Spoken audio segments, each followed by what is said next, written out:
Ladies and gentlemen, boys, girls, and MBs, we are in Vancouver, British Columbia, Canada, and we are on our way to University of British Columbia right now. And the reason for why we're going to University of British Columbia is because I will be talking.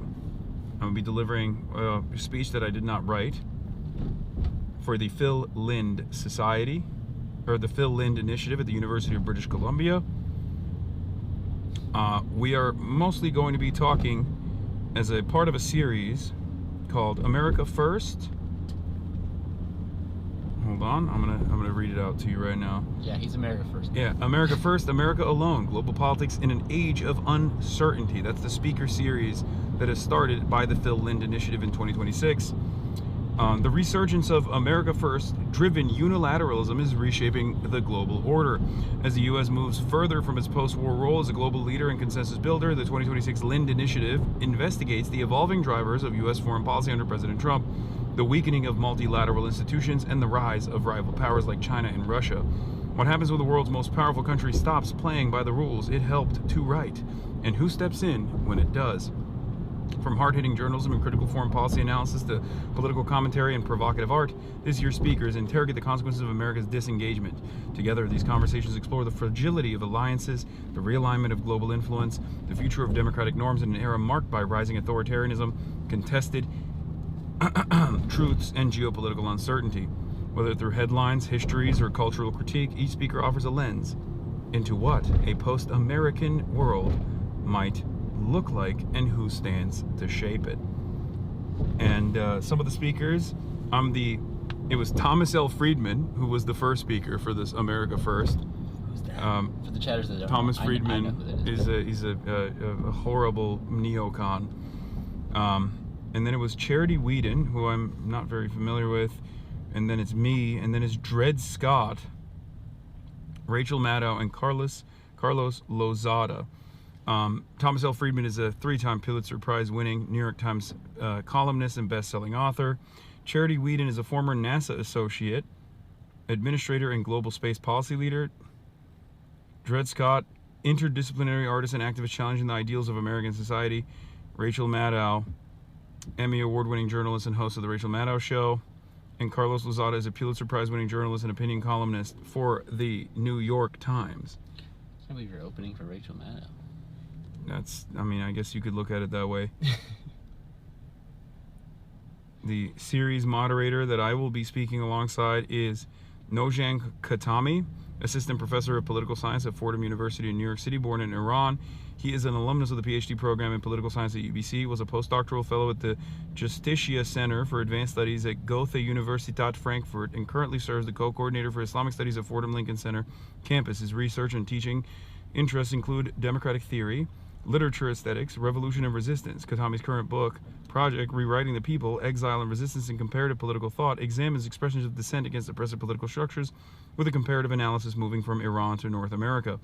His public scholarship has appeared in the Progressive and Boston Review, and he is the co-host and the new podcast, Politics and Exilic City. That's who is going to be interviewing me or moderating this discussion.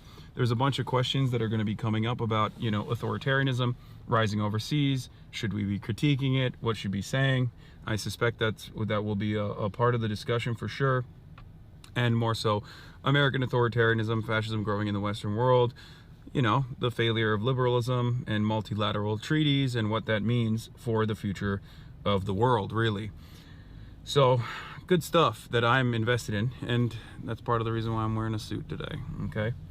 Now, as is expected of me, usually these things start with a speech, I think, that I'm supposed to write, and as is expected of me, I did not write a speech at all. I'm just gonna freestyle off top dome like I did at Trinity College, like I did at Oxford Union, like I did everywhere else, like I did at the Palestine rally in DC. So don't expect anything other than me. I'm Freestyle Andy. You already know what it is. Czech pronunciation of Goethe. Is it Goethe? Are you going to meet up with Avi Lewis, NDP leadership candidate, and Naomi Klein's husband? I think so. You look very Turkish from this angle. I don't know what that means.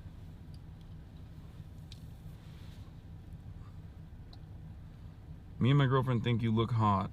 We're both lesbians, so not just thirsting. You're doing great. Last spam, I promise.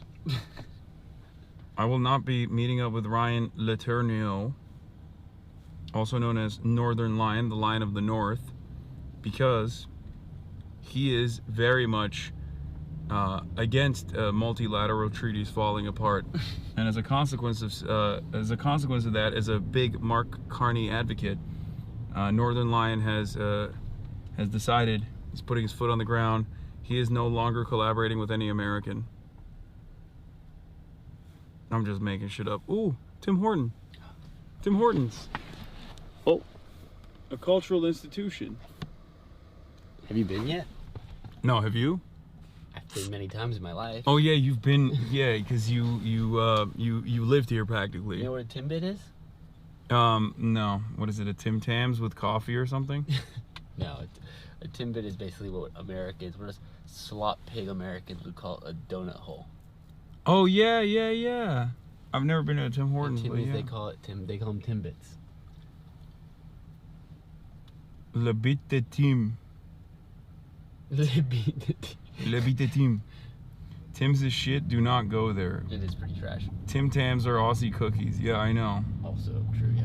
Tim's is sucks, but is a must try. Okay, you're giving me mixed signals. Does it suck or is it a must try? It's like Nando's, except Nando's is better. Yeah, Nando's is edible. In the sense Sometimes that, the only thing that you can get that's edible in Londonistan. Yeah, in the sense that it's a nostalgic institution regarded highly by the locals. All right, while we're here, we might as well read this GQ article about Chinamaxing. Hopefully I can read it. He's still learning. Yeah, hopefully I can read. GQ's article title is Why Internet Stars Are Chinamaxing. No, I meant like, I hope they don't paywall me. By Andrew Fedorov. On the other side of the Great Firewall, there is no YouTube, but there are more than half a billion people who watch streamers. What happens when America's top creators introduce themselves? For the American traveler who imagines he has a borderline healthy relationship with his phone, a trip to China is instructive. First, the Great Firewall cuts you off from the social feeds and algorithms that govern your media consumption back home. Without resorting to a VPN to bypass these blocks, there is no access to Facebook, Instagram, YouTube, Gmail, X, or TikTok. As your digital world goes quiet, you realize just how much of your daily intake is noise. But just as you're starting to appreciate the silence, new portals open up. More than anywhere else on Earth, to get by in China, you have to live through your phone. This is true. You pay for almost everything with QR codes on super apps. Public transit tickets come in blocky patterns in the same apps. And ordering at restaurants, that time-honored respite for the lonely, is via QR access mini programs in the apps. Living through Chinese apps, you start to get sucked into their social layers, which automatically translate into English. The hostel is a group chat that buzzes constantly. The guy who sold you spicy rabbit heads keeps sending you memes. Even on the far side of the Greater Firewall, there is no escaping the noise. After 2.5 months in China last year, I started to fantasize about throwing my phone into a gutter. At least one group of Americans is more intrigued than repelled by this thoroughly digitized world: streamers. To the biggest Western content creators and their managers, the business logic of building a Chinese following has long been apparent. There are over 1 billion internet users in China, and unlike anywhere else in the world, live streams have already been popular entertainment for a decade. In 2016, it was recorded that more than half of those billion were regularly consuming the format. Because all American platforms are blocked in the country, it represents a massive untapped market for creators. January 2024, Mr. Beast, the most subscribed creator on YouTube, dipped his toe behind the Great Firewall by posting his first video on the Chinese platform Bilibili. Ni hao, he greeted Chinese viewers. Influencers' excitement over the Chinese market runs against America's abiding policy on China, which involves stoking a trade war and raising fears about a war. But a countervailing tendency was already emerging among the left liberal pundits who envy China's solar panels, widespread electric car usage, and high-speed trains. And among younger Americans, see, this is what I mean, the left liberal dichotomy. It's like, I don't just envy China's electric grid and renewable initiatives. I also envy the power of central planning. I do envy that. The interest in not waging war overseas, costly wars overseas that end up destroying entire countries, but instead focusing on building its own infrastructure, even development. Focusing on a more tolerant approach to international trade, or focusing on a more tolerant approach to maintaining international relations. rather than naked imperialism and war profiteering. In January 2025, as their government threatened to ban TikTok, masses of Americans preemptively joined the Chinese social media network Red Note. Our generation and younger are so tapped into China in ways that an older person cannot comprehend because of Red Note and TikTok. The leftist streamer Hasan Speech tells me there are spots that they want to go to. Last March, 20-year-old Darren Watkins Jr., who broadcasts more than 45 million YouTube subscribers under the moniker I Show Speed, or Speed for short, became the first massive Western creator to go on a highly publicized tour of the country. I can't believe it. I will never be able to beat that. Like, that's true. He did do that. He acted as another catalyst, changing attitudes on both sides and inspiring boiling envy among fellow live streamers. Piker was so jealous, so sour over Speed's trip that Chinese internet users started calling him Lemon Bro. I've been wanting to go to China for many, many years now, but I think it was much easier to convince people, he says. Speed going was a huge for a lot of people in our industry because they saw how sick it was. Speed had dreamed of visiting China since he was a little kid. More recently, he'd seen snapshots of the country's fast-blooming cyberpunk landscapes populating his feeds and sought out Chinese anime. So the People's Republic wasn't entirely unknown to him. And he, in turn, wasn't entirely unknown there. His content had slipped through the Great Firewall, clipped from his accounts on the blocked international platforms and reposted on Chinese apps. Even before he launched his own Chinese profiles, Speed had gained so much traction on Chinese siloed internet that fans bestowed on him the nickname Hyperthyroid Bro, because of an expression he makes frequently, which features bulging eyes and neck superficially resembling the symptoms of the condition. Wait, Most commonly, yeah, you didn't know that? Yeah, they don't have the best nicknames for us, I'm gonna be honest. Most commonly associated with an ICE agent. In Shanghai, Speed met his first Chinese fans within 5 minutes of turning on the camera. Within 20 minutes, a mob had formed around him. He spent the next 7 hours dodging the swarm while trying to discover the city. Every stream is going to be like this. I think Shanghai is going to be the worst, though, because there's so many people here that know me, he predicted. I think other cities will be more calm. He couldn't have been more wrong. In Chengdu, a crowd surrounded him before he'd even emerged from the van, in which he recorded his introduction. "Oh my God, China is crazy," he said. As he moved through the city, his bodyguards formed a protective circle, but fans, teenagers, and middle-aged men alike flung themselves through the gaps, grabbing at him and screaming that they loved him. Members of the renowned local rap group Higher Brothers, who were meant to accompany him during the stream, bailed part way through because of the pandemonium. "I want to keep streaming, but you have to calm down," Speed shouted at the crowd. "I can't do what I gotta do if everybody is ah-ha-rah, rah, rah, rah. You break the rules on Chinese social media, your accounts are just gone," says streamer Jake and Bake. "It's really annoying." In Chongqing, drone footage showed an entire block of people churning behind him. I asked Jackson Liu, a local content creator who guided Speed through the city, what those moments had been like. "Have you seen The Walking Dead, World War Z, or 28 Days Later?" Liu said. "It felt like that. For the local influencers who joined him, the experience was totally unprecedented. That kind of situation I've never seen before," Ryan Chen, a Chongqing native who's built a following in China and abroad as Chinese Trump, tells me. Of course, he's got bodyguards, but the bodyguards cannot completely shelter him. Many of the people who showed up weren't longtime Speed obsessives. They'd simply caught the virus and taken to the streets. The majority of people who are going up to him to yell his name or take a picture, they don't really know who he is. They just saw him trending in China, insanely trending, so they wanted to be a part of that, says Jake Abramson, the American who's been streaming from China as Jake and Bake since 2018 and joined Speed on a cable car ride through Chongqing. He created those fans. The pioneering nature of Speed's trip was part of the reason why fans flocked to him, but his extraordinary ability to orchestrate a crowd, to interact meaningfully on a mass level, must have been part of it too. It was a Western influencer really interacting with Chinese people in a way that hasn't really been done before, said Olivia Plotnick, the founder of Y Social, a Shanghai social media marketing agency. You have celebrities and pop stars visit, but those tours are very out of reach of the public, whereas I Show Speed was going to all these different cities and interacting with people on the streets very freely. Other influencers have hesitated to venture in because of the arcane rules of Chinese social media, which is highly censored in ways that are rarely publicly spelled out and far from intuitive to outsiders. Creators love to do what they do because they get to be who they are, says Zach Katz, CEO of Fixated, a content creator representation firm.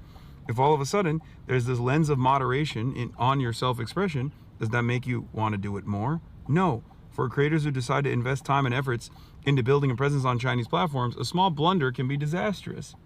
You break the rules on Chinese social media and your accounts are just gone, Abramson says. It's really annoying. The Shaolin soccer actor Zhao Wei, for instance, not only had her accounts deleted for reasons that were never explained, but her name was scrubbed from the Chinese internet. Those are the most extreme cases. Sometimes banned keywords like Tibet or Taiwan are simply starred out. To be clear, these hurdles, Speed worked with East Goes Global, an agency that has helped NBA stars enter the Chinese market. They helped launch him on Chinese platforms and initially connected him with local creators like Lu. But the partnership broke down shortly after Speed's first stream in Shanghai. My personal guess is that they think it's a little too risky, says Lu. They worried that Speed was going to do something stupid on the live stream and offend Chinese culture or society. Plus, Lu recalls, Speed hated the first agency. I would have reacted the same. Like, how can you abandon us and drop us after our first live stream? With support from the Asian American record label 88 Rising, Speed regrouped and pressed on. Neither East Goes Global nor Speed responded to requests for comment. Chinese embassy in Washington, D.C. praised Speed's work as bridging cultural gaps. The country's government-sponsored influencer visits in 2025. The country's government-sponsored influencer visits in 2025, but Speed's team insisted he hadn't accepted any state funding, and his broadcast showed sides of the country that state media has resolutely ignored. I'm racist, one woman dressed in an anime cosplay in Chengdu told him. Wait, I don't think you understand what you're saying. Do you speak English, Speed asked her. Yes, I am racist, the woman reiterated. Bro, hell no, Speed said. What the fuck is she saying? Another time in Shanghai, a man shoved a KFC bag at him through his car window. When Speed opened it and found a banana, the man started hooting like a monkey. These weren't the only time Speed encountered such attitudes during his trip, but they didn't seem to be the norm either. Which, by the way, out of all the places he visited, objectively, I would say China was one of the least racist places, even though, of course, racism is, anti-black racism is such a universally shared value. But it is pretty crazy to think, like, I mean, Poland was like a nightmare scenario.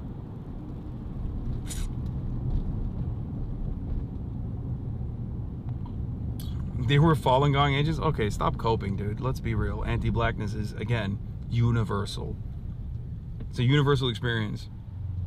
You can talk about how it became a universal experience, and that's fair, and how it even made its way to China in spite of the firewall and you know, the Chinese development through periods of time. But the reality of the matter is it's virtually impossible to fucking ignore. Okay? Oh, to be fair, yeah, he did go to Africa. His Africa tour was the least racist of all places. I apologize, my mistake. On a tourist boat I meant like non-black places he went to. On a tourist boat under lights of Hong Kong skyline filtering through the foggy evening, Speed met a young woman from Shaoxing. It was the longest he'd been away from the ravenous crowds, and in the stream it seemed as if time was contracting for him. He asked if 10 minutes had passed and was informed that it was more like 40. The woman told him she followed him on Douyin, TikTok's Chinese sister app. Her timbre was high and childish. He called it an anime voice and asked her to say Pikachu a few times, cracking up each time she squeaked it out. She told him she'd been made fun of for her voice all her life. I'm 25 years old, but my voice is like 10 years old, she said. Some people don't like this voice. They always laugh at me. Don't listen to them, he said. That was a beautiful moment. That was really nice. Yeah. You just have to stay strong and be you at the end of the day. People are going to hate you all the time. It doesn't matter if you're the best or the most perfect person in the world. People are going to hate. You know what I'm saying? You have a nice voice. She seemed moved. I believe you, she said. They fist bump. People talk about me all the time. People say I've got a big nose. I'm musty. I'm black. I'm trash at football. Like I'm one of the best football players in the world. You telling me? Speed said. They don't understand you, she told him. But we can grow up. We can get stronger. They reached across the divide with a touch of vulnerability. That's right, he said. W speech, bro.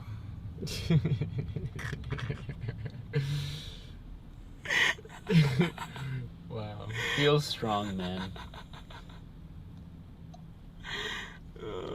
That's so funny. Okay, yeah, W speech, bro. Speech trips launched an armada of influencers on their own China journeys. Gaming streamer Pokemon went twice in 2025. Standing across an intersection from the Loewe store in Shanghai, she joked about the resolution of the city compared to her home. It looks like 4K LA. 720p.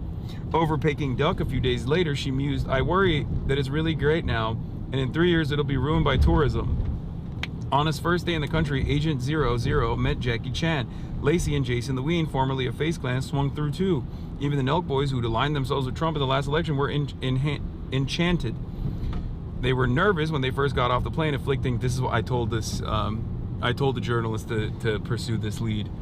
In our conversation, I was like, look into the Nelk boys, because he was like interviewing a bunch of people that went to China, and I was like, the one that's really interesting is the Nelk boys, because they literally thought it was like North Korea, and then they went and they were like, it's fucking awesome. So I'm glad he did pursue that lead. Who'd aligned themselves with Trump in the last election were enchanted. They were nervous when they first got off the plane, afflicted by the unfamiliar feeling of encountering the unknown in a superficially hyper-connected world. That last feeling like this was, I think, Russia, said Kyle Forgeard. I don't know how you say his name. Nelk Kyle. This is one step closer to North Korea, but after a few days, he declared China is kind of like America, except everything is in Chinese. This is not what I expected. Later, he concluded, China is lit. According to Aj Louis, a businessman from Kunming, who helped plan their trip and party with them across the country, they've discussed plans to return in 2026. For Hasan Piker, China represented more than an untapped market of a shiny backdrop for content. As a socialist, he looked to the achievements of the Chinese Communist Party, which has run the country since 1949, to see what its values and ideals look like when put into practice. He wanted to experience a country where leftists are in charge, rather than the outliers on the niche entertainment platforms. In the lead-up to his trip in November, Piker could hardly contain his excitement. When Joe Biden's former FTC Commissioner Lina Khan approached him in the hallway of the Ronald Reagan Building and International Trade Center in D.C., he bubbled over, I'm flying to China, and then I'm going to be there for a month, he told her. I'm going to start distributing videos on Chinese platforms. I've been saying for a while that this is the next frontier of reaching a huge number of people that are like-minded with ourselves. He believed American leftists and people living in socialist China would have a natural affinity akin to the solidarity post-colonial countries often express for Palestine. It's like when you speak with an Irish person from Ireland, not from America, and automatically they get it on certain issues. I don't need to convince you on anything. You already understand it. And in China, there's a similar attitude towards having your government work for you. We hyper-focus on the social repression, on the civil liberties, or not even civil liberties necessarily, but free speech and things like that. But in terms of good governance, there's a lot we can learn from the way they perform out there. At least, they get results. Honestly fair, Khan said. Looking back on this meeting, Piker tells me he might have overdone it. You know when you say something to someone and you think about it afterwards and you're like, what did I do there? Piker says, she was so shocked that I was talking positively about Chinese governance. That reinforced how unusual his position was in America. I love Lena, but I forget that she's a capitalist through and through, he says. That's why her response actually stuck with me.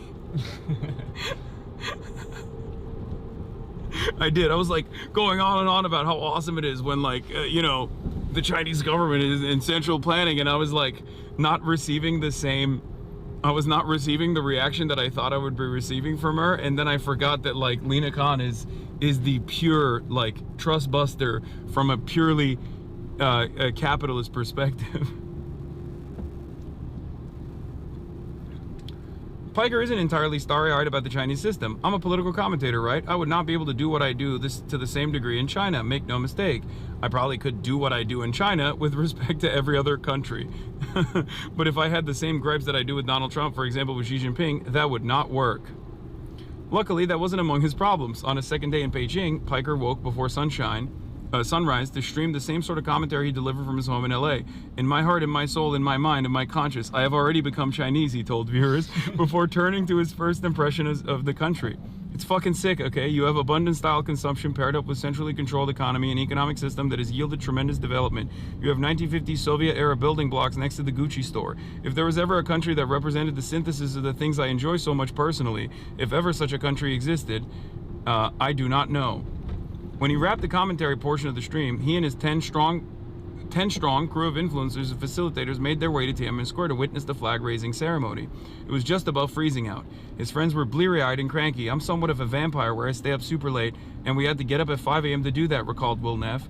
All the pomp and circumstance aside, I was already like, fuck this. I would never do this fucking shit in any country, let alone China. Piker, on the other hand, was visibly buzzing. His excitement was momentarily checked when a policeman approached them and asked to see their phone. The sound cut out and the screen went black. They turned on the camera back a few minutes later and watched the rest of the ceremony unimpeded alongside Chinese people who traveled from all around the country to see it. It wasn't really a big moment for us, but it was a big moment for Newsweek and all these other news outlets that covered it, where they were like, Hasan Piker, communist detained and killed and arrested and thrown into prison for having a brief 2-minute conversation with a cop at Tiananmen Square who thought we were fucking around, that we were white Westerners who came to make a mockery of this place that's very important, Piker tells me. I've had far worse physical altercations with American cops. I mean, I've been tear gassed by the French police. I've been tear gassed by the American police. I've been pushed around by the American police. I've been arrested, handcuffed, had guns pointed at me, lethal weapons pointed at me, less than lethal weapons used on me. So obviously, if I'm ranking those experiences, it doesn't crack the top 10 worst. Mm-hmm. All right, we're here, by the way. Yep. Gonna do chest cam for a bit for safety reasons, chat. It's my friend's birthday! Can you wish a happy birthday to Simone. Alright, watch it. Quick, we gotta go. Yeah, we gotta go. Yeah, be quick. Hi, Marsh. Hi. How are you? Good. Are you guys Is that guy hiding behind the dumpster? What was that? Yeah, we're still live right now. Hello. Hi, March. Nice to meet you. This camera is live, so just a heads up. Yeah, just try not to get our staff. Yeah. I'll keep it low key till we get to the green room or wherever you're taking us. Hi, sorry, I'm back. Follow me. Get yourself in.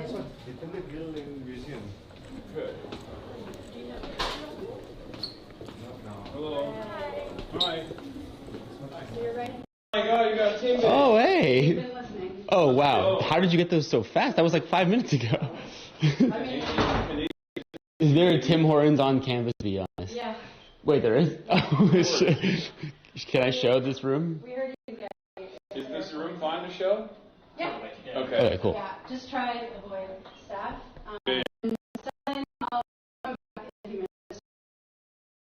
Great, sounds good. Thank you. Are we effing right now? I don't know. I can't tell. Oh, this place is like a fucking cement building. Here. Well, there's definitely gonna be Wi-Fi, so let's get on that. Snapchat. Oh, I lost the GQ subscription. What the hell? I'm on the pack, but I'll get on the. First.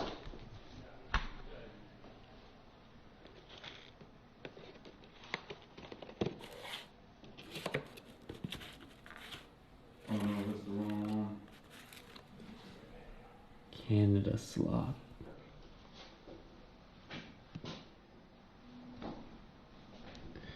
You guys want to get the cinematic look at the Timbits? I got you. Wow.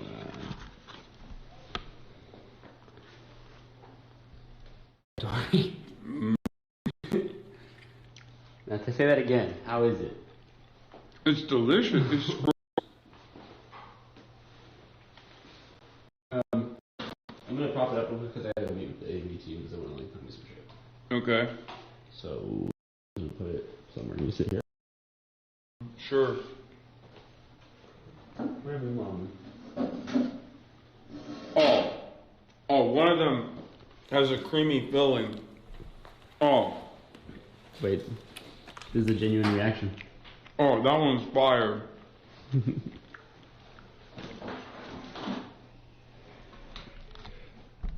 I mean, I'm on the internet. I'm on like the actual internet of the, and I still can't see. Oh, I can. Is it effing? We've been effing this whole time. Is it effing chat? Signal's weak. L bitrate. Oh no. Should I step out? There's fire. Oh no. Okay. Let's put the pack on Wi-Fi then. Yeah. It's just a UBC visitor. Okay.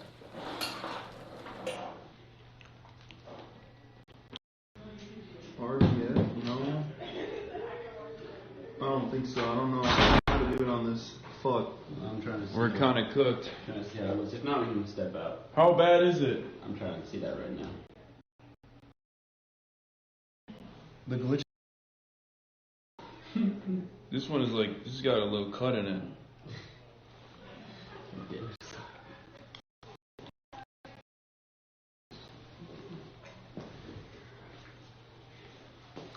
Wow, it's crazy that.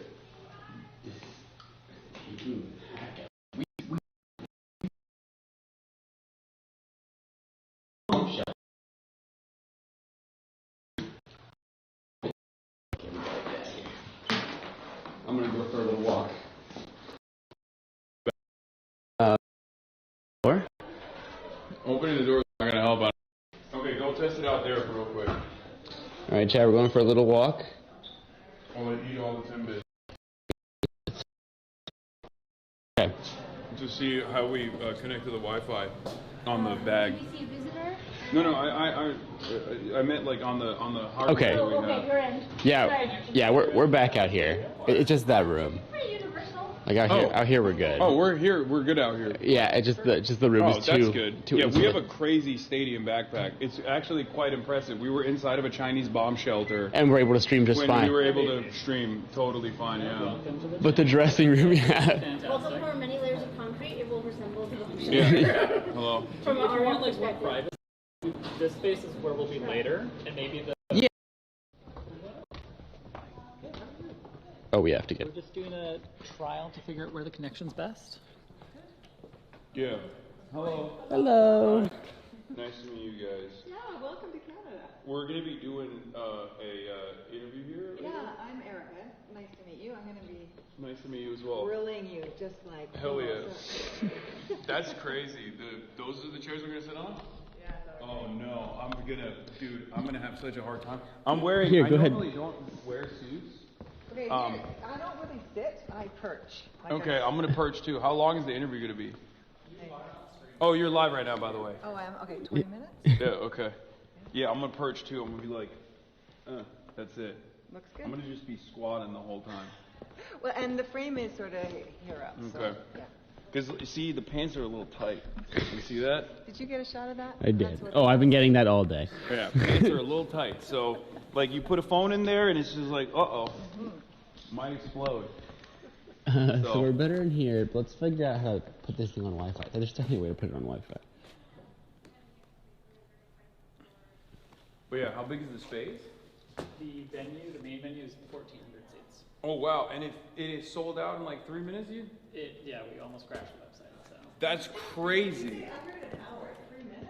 yeah, the website immediately crashed, and then when it got back online, within a few hours, it was done. Are they holding? Can you guys hear it or no? They can. Oh, they're saying perfect now. Right, this spot we're good. Yeah, we're good here. That's crazy. Make sure they got the 3 minutes sold out. Yeah. Hope we're doing better than Thomas L. Friedman. Yes, you were faster. Yeah, you hear that, New York Times? I'm trying to figure out how to Wi-Fi this through. Are you discording the team? No, I'm just Googling. I'm gonna try to find the.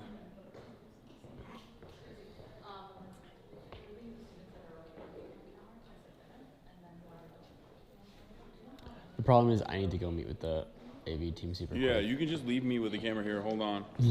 How do we I should seat you somewhere at least. get on Wi-Fi? We do it live, Chad. We do these things live, okay? Sometimes there's gonna be issues. But that Wi-Fi is not gonna be good enough anyway. It's a standalone, I don't think. I think what the Wi-Fi plus the Sims will be good. No, it's not. That's not the problem. The problem is that we don't know how to. This is a newer bag that we've never actually had to like connect to the Wi-Fi on because we've never had a situation where the thick concrete actually impeded on receiving signals. So we're trying to figure out how to even connect to the Wi-Fi if it even has that availability on the TVU backpack that we currently have. Also, Chad, I'm intentionally aiming the camera away from any sort of staff or people that aren't Hasan, hence the interesting framing, okay? Like, connect the pack to Wi-Fi, yes. Signal is okay right now? Yeah, but we're trying to figure out if there's, well, is it okay? Is it going in and out? I'm watching the stream, yeah.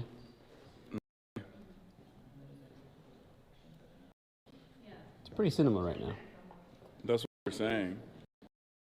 I can't read the rest of this GQ article now, which kind of sucks, but... Or they were just putting my choice quotes on the GQ article. Did I say CQ? The backpack people are like, we've never had this issue. We've never had this issue before with a TV backpack? In the Yeah. settings, there is a Wi-Fi tab, yeah, but it's just a... It cuts every now and then, and when it does, it's like a brief moment of patchiness. Hold this for 2 but seconds. It's not that Put big your of a drink down, hold this problem. for 2 seconds. Wait, hold on. Wait, both the camera and the backpack? No, just the camera. Just the camera? Oh, okay.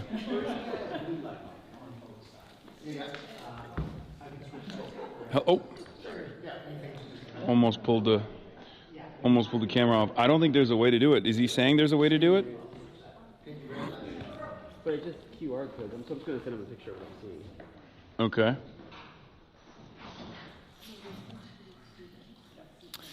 We are working on getting. He said you will scan the left QR code and then the right QR code. Got it. Okay, got it. Is it taking a photo of the QR code going to be enough? No, I will do it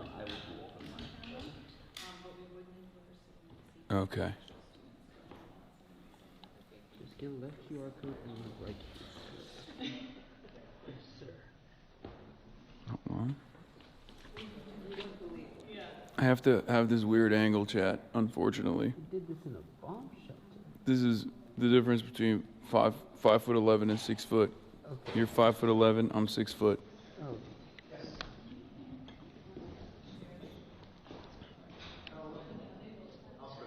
How long is the, sorry to call you guys off, how long is the intro speech that I have to do? Not long, right? 15 minutes. 15 minutes? Do you guys have the UBC private by any chance? I was gonna freestyle. The UBC I didn't realize it was gonna be 15 minutes. Yeah, the Wi-Fi, yeah. Oh, it's UBC visitor. I've just asked my boss if we can get you on Okay, if the not, I'll use. private one, but the UBC visitor should just have a login Yep. page and you go, yeah. No, I know. Oh, fuck. No. It's the other space is worse, but this is fine. This is the better of the two spaces. Oh God, I forgot it's a 15-minute speech. Oh my God, is it fine if I don't do 15 minutes? Okay. What's the 15 minutes? The intro speech. The intro speech, and then it's a Q&A, so what's Commentary on American foreign policy. Yeah. My boss is on his way to help with any connectivity. Sure. We can read it. 15 minutes, that's Nice to meet you. Thank you. I do that. I do 8 hours a day, so I usually lean into that. But there's a difference between just going up on stage and riffing versus writing a 15-minute speech, you know? And then what happens for the rest of the time? Is it There's a Q&A. Yeah. We can go into that as soon as. As soon as I'm floundering and failing and flailing around. Okay. I'm so stupid.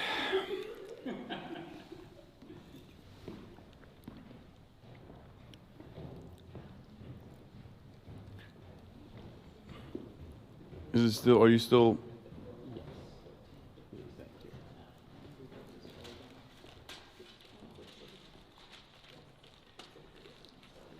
Here, you can put the chair over here so you can stand a little more comfortably. So the problem is that you basically need to activate the Wi-Fi through the phone. Mm-hmm. But because there is a landing page, it's like accept, acknowledge, and all that, Oh. that barrier. It's stopping you from being able to activate it. Exactly. So it's better if there is no landing page and you go to like a secure one or whatever that has like an Just intro immediate login. connection, yeah. Yeah. Now let's go. I'm worried it might be too red. See if I can find anything less saturated. Yeah, I'm worried. Can you just go with just white? Add song and dance to your speech. I'm so fucked. I didn't realize it was 15 minutes. Chat. I'm fucked. I thought it was like, I just go in there, I'm like, hey, America first means everybody else last, haha, and then we sit down and we do a Q&A. Switch to the land settings Fuck. show the font and stuff. I'm just gonna get up there and start singing Red Sun in the Sky. This again. This is so complicated. Mandarin version. White boy speaks perfect Mandarin, perfect Chinese. It's extremely non-intuitive, but we will get it. I wish this was a beer. I'm sure you can get that. What about the right one? You scan both of them. Oh, you scan both of them. That is not intuitive at all. The first one to put your phone on the bag's Wi-Fi, and then you scan the second one to enter the landing page as the phone or as the bag. And then if you have a landing page that requires authorization, you need to go to land settings, and then you need to do some other bullshit. That's crazy. But I think I got it. And then you do the drop down. Click letters. It's what you do when you get that ticket. Just go to sponsors. I can't do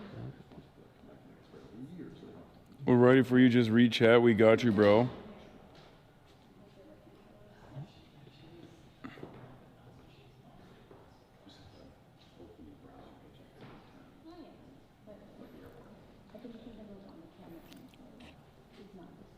Sit down and write some bullet points. I can't even sit down. We have to do this camera thing right now. So I can't even like go. Yeah, if you could give me the password of the private one, that'll fix.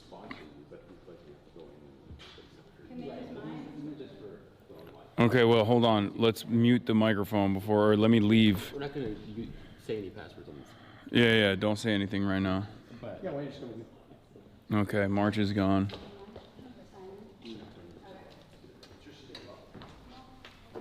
Hold on.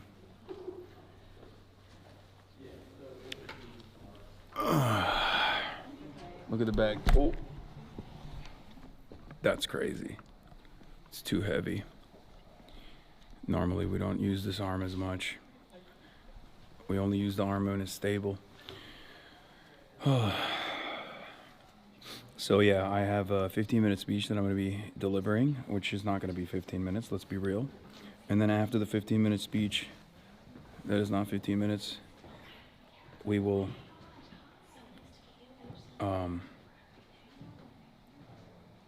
be, holy crap, I got so many notifications. After that, I'll be doing a Q&A. Not entirely certain as to how long this goes, but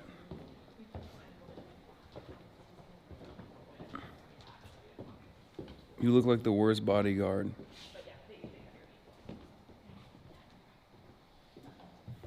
Okay, so they're all gonna have landing pages, which is probably gonna cook us. Did you ask the team what it looks like if there's a landing page? They all have landing pages. Yeah. That's what I'm trying to work through right now. But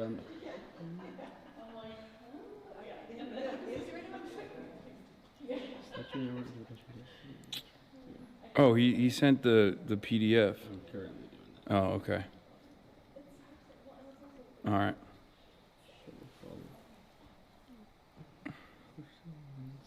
Okay, notes. Mention heated rivalry.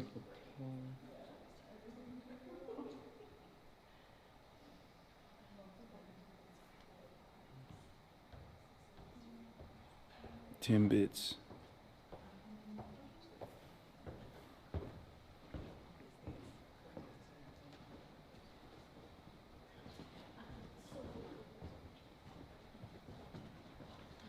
Carter, do we want to do like a quick no-jang briefing as soon as they have this? What else? Yeah, give us like 2 seconds, guys. No, I'm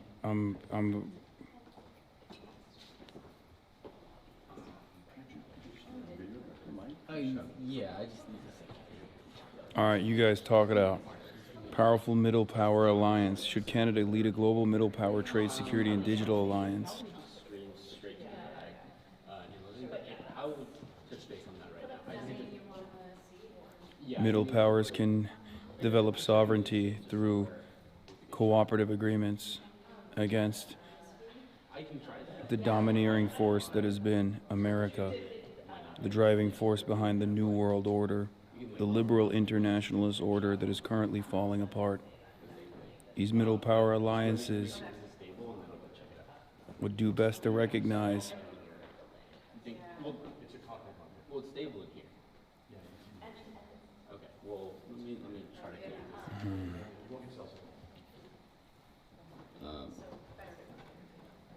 Don't sweat it, Autis. I have no problem accidentally talking for 15 minutes. This is very bisexual lighting. Yeah, I know. Is it too dark?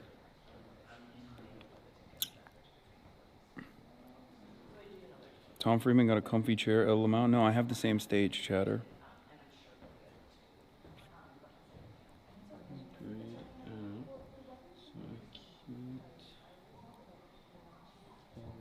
Use your platform to address the rise of freightophobia rampant in our country at this time.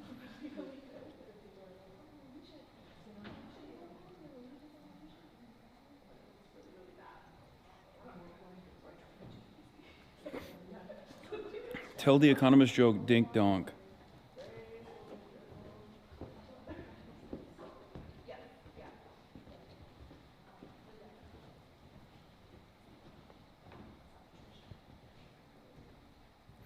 Mark Carney's speech at Davos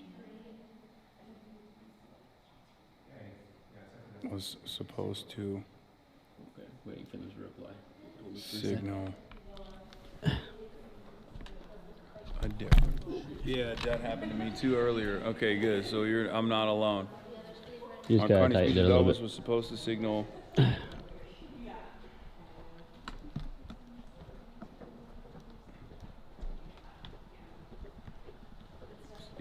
Signal. Damn, this is bisexual lighting. Yeah, signal the passage of the former liberal order.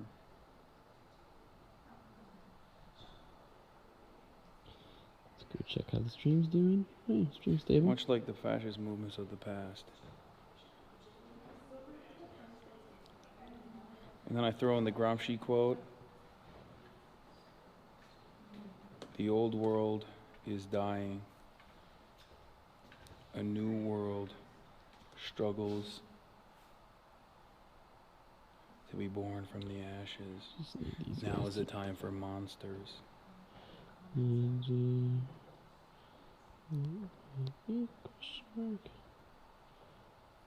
that the right quote?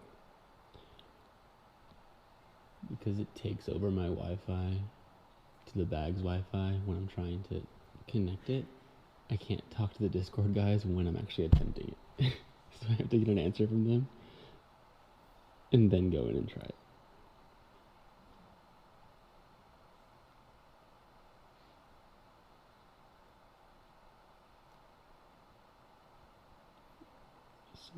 Just hit him with the J Sakai settlers? Okay.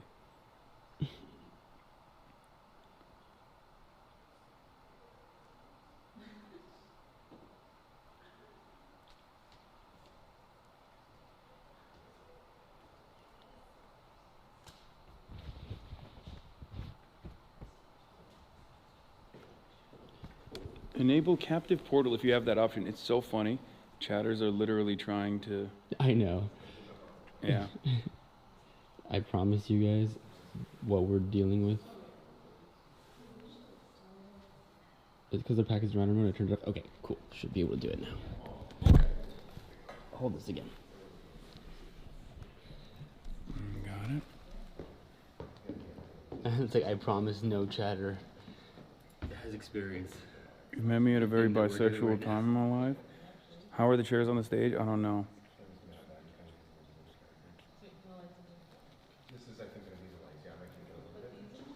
Chat, is the speech over? I fell asleep? No, I haven't even written it yet. I'm surprised you're writing anything at all. I'll be so... A new world is birth maxing, and the old worldoids are being monster mogged. I hate you so much.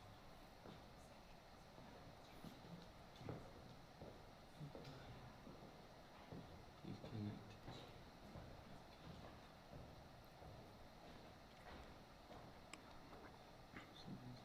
Talk about how progressive meat picks can change the world. Mm-hmm. Talk about the ASU frat guy. Don't jester Max on stage. You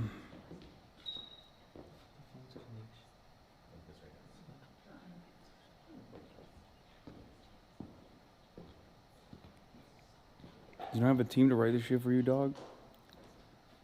What makes you think I have a team for anything?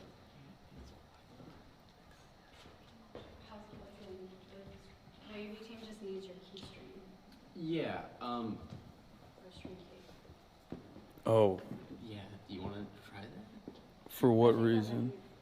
All you can do, because you won't have Well, good.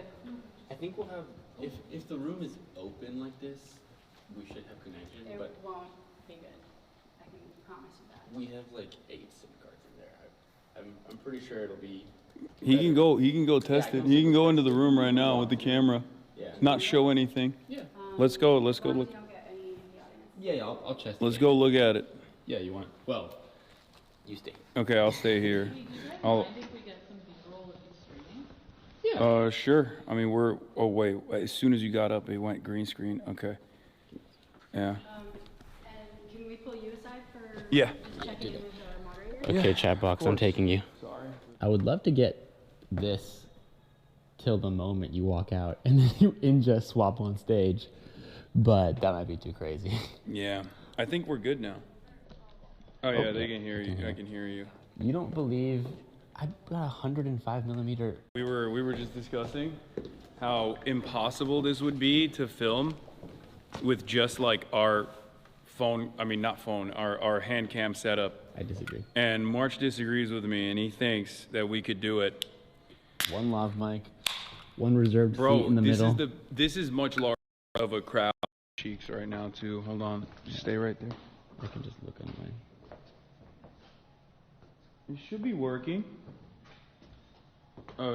Is it paused? Is it working? Yeah. I don't know why I'm not getting any internet, and I'm on the regular event Wi-Fi. So am I. Is it working on yours? Can they see? Yeah. Oh, okay, that's good. Or is it effing? It's a little stuttery. Very unstable. Oh. I'm not on the event Wi-Fi. It went back to the backpack Wi-Fi for some reason. No, I don't want that. I want the visitor Wi-Fi. Did you scan the Wi-Fi on the pack? No. And that's what's been interfering with my attempts. No. Use the same exact hardware that like most television channels use, but like the monitoring situation is oftentimes a little bit more difficult, you know? Yeah. Is it not working? What's happening? It literally changes step to step of like where I'm standing. Okay. I mean, I have internet. It's just Chatterino's not. Yeah. Oh, it's working now. I basically just can't move from this spot. Perfect. Yeah, right here it's good. You didn't miss the speech at all.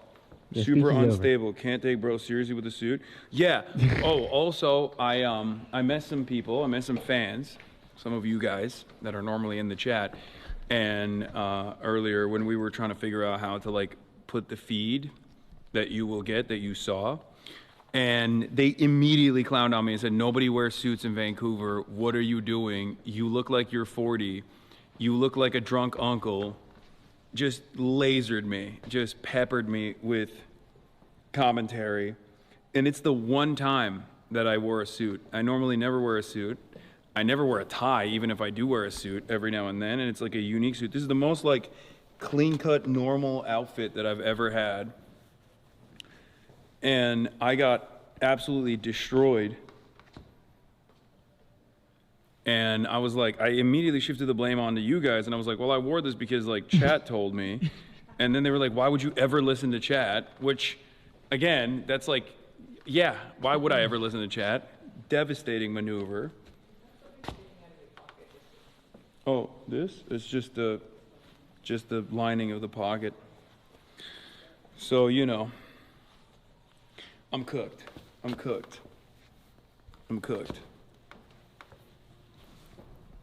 My zipper was unzipped. I just realized that too.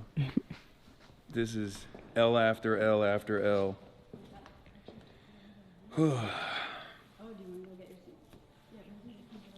Anyway, we got like 5 minutes remaining.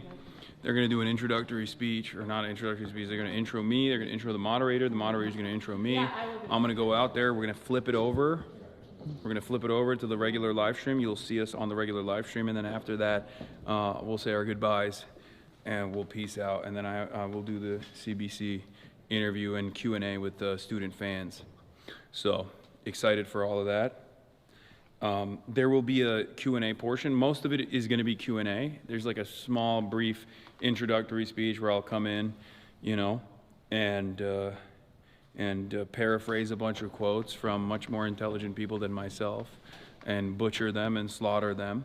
And then talk about how American dominance is not necessarily great for Canada, nor is it great for even the American working class.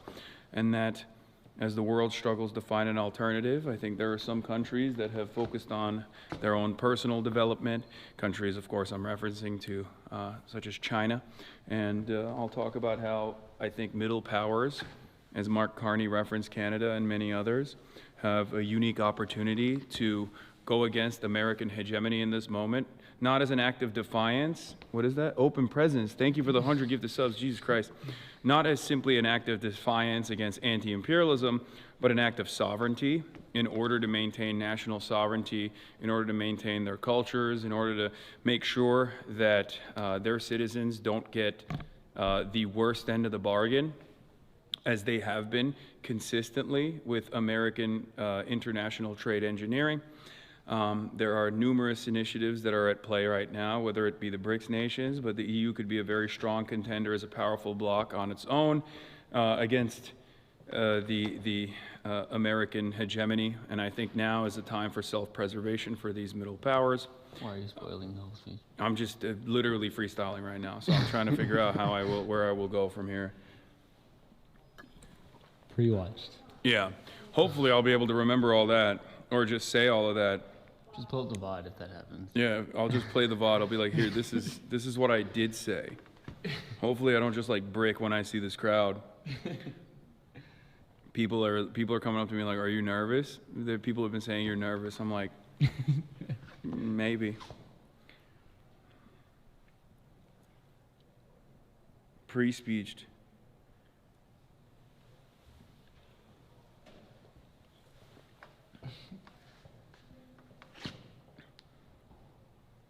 Yeah, you're gonna be fine. They're gonna have to cut you off. Sweden has elections in September. Watch Gentleman's Gazette. They have good tips regarding suits. Chatter. Oh, chatter. Okay, perfect. Okay, cool. 3 minutes. And then when it starts, I'll swap it over there. So we'll do that. There's water on the stage for your Q&A. There should be one at the podium. Is there anything else you need? No, I'm good. We're gonna freestyle it. This is your first time in Canada, right? First time in Canada, first time in Vancouver, first time wearing a suit, really. I don't really do any of this stuff, so Maybe that's how you should open. that's what I'm gonna, yeah, so I'm gonna open it.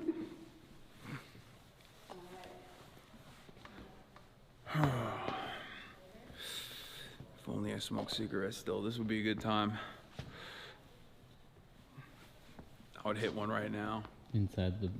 Not in Lovely here. bunker. We'll go outside, just rip a bogue. Do you want to hang backstage and get that shot? Yeah. Yes, I'll do that. But I'm just kind of following. I mean, it's cool you might lose your... Oh, we're gonna swap it over to. Well, yeah.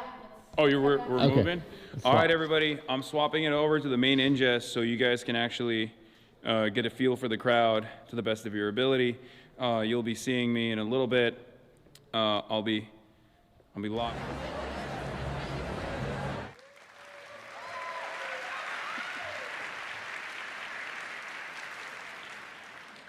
Thank you. I don't usually get such a nice applause from you guys. Thank you so much. My name's Allison McFarlane. I'm the director of the School of Public Policy and Global Affairs here at the University of British Columbia, and it's really a wonderful pleasure to welcome you all to this evening's event. Before we begin, I want to acknowledge that we're gathered on the traditional, ancestral, and unceded land of the Musqueam people. This land has long been a place of learning, exchange, and dialogue, and we're really grateful for the opportunity to gather here tonight. I also want to begin by thanking the Lind family, whose generosity sustains the Lind Initiative and makes these public conversations possible. We're sincerely grateful for their continued support.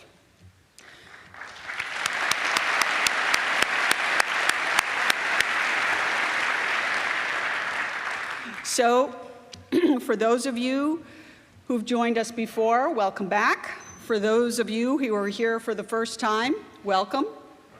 The Lind Initiative brings together diverse public thinkers to engage with the most pressing political and social questions of our time. One of the defining features of the initiative is its role as a public forum for serious, open inquiry It's a space where complex ideas can be explored and debated in public, a space where perspectives are tested, challenged, and interrogated thoughtfully. The purpose of this series is not to deliver settled conclusions, but to create a space for careful, critical examination.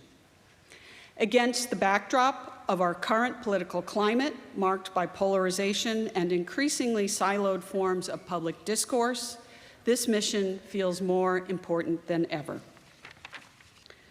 It's important to be clear about the role of this initiative. We're not here to endorse any speaker's views. We're here to convene conversations with the voices who are shaping public debate. And in that spirit, I hope over this evening and this series more broadly, you hear something you disagree with. Not because disagreement is an end in itself, but because grappling seriously with competing arguments is central for democratic life. And we are at a university, after all. We ask everyone here tonight to help us model that kind of engagement. Listen carefully, challenge ideas with substance, and treat one another and our speakers with respect. Finally, a few logistical notes. We'll be taking questions later in the event using Slido. You can submit questions and upvote questions by visiting slido.com and entering the code that is displayed up there on the screen. And as always, a reminder to silence your cell phones. It's now my pleasure to introduce our moderator for this evening, Dr. Nojang Khatami. Nojang is an assistant professor of political science at Fordham University in New York, and we're especially proud to note that he's an alumnus of UBC's PhD program in political science. Yes, and he's happy to be back.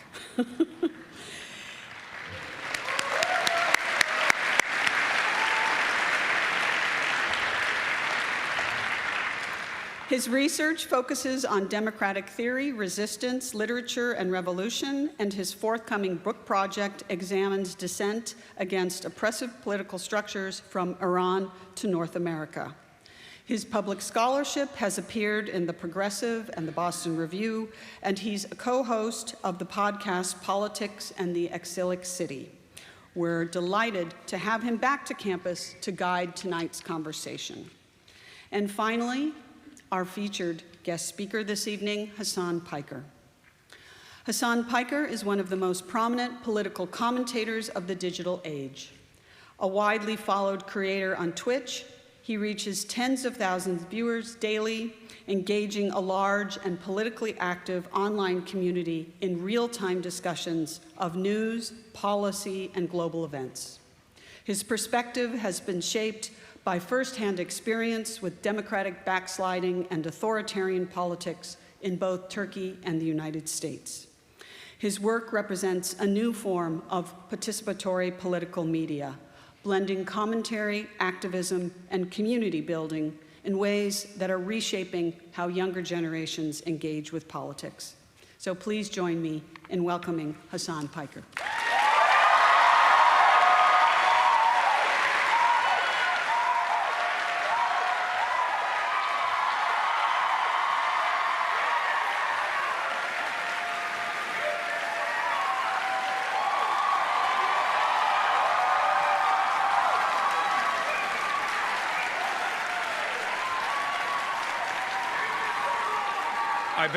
I bet Thomas Friedman didn't get that kind of reception. Anyway, no disrespect to all the previous guests. I'm actually probably going to deliver a much worse speech than everyone that came before me and then everyone that will come after me, including but not limited to Rachel Maddow. Especially considering that I just found out that I'm sharing a stage in a program with Thomas Friedman and Rachel Maddow approximately 10 minutes before I got out of the car. And I walked in, and they told me, "Oh, you have a speech," and I was like, "Oh yeah, you know, like a 2-minute speech, something like that." And they were like, "You signed on for 15 minutes." And I thought to myself, "Well, I done did it again. This is probably what, like the 20th time that I've done one of these sorts of, college speeches where I just come out on stage and start blurting it out. And I have no understanding of what the event is, but I'm gonna try to do my very best. Especially considering that I speak for 8 hours uninterrupted, or usually interrupted with chat. It's not gonna be too difficult, I hope. But today, obviously, we're gonna be talking about one of my favorite subjects to discuss. According to all my naysayers, including the CIJA, I believe. I don't know if they're in the room right now. Sorry, I'm sorry that you guys couldn't stop me from coming to Vancouver.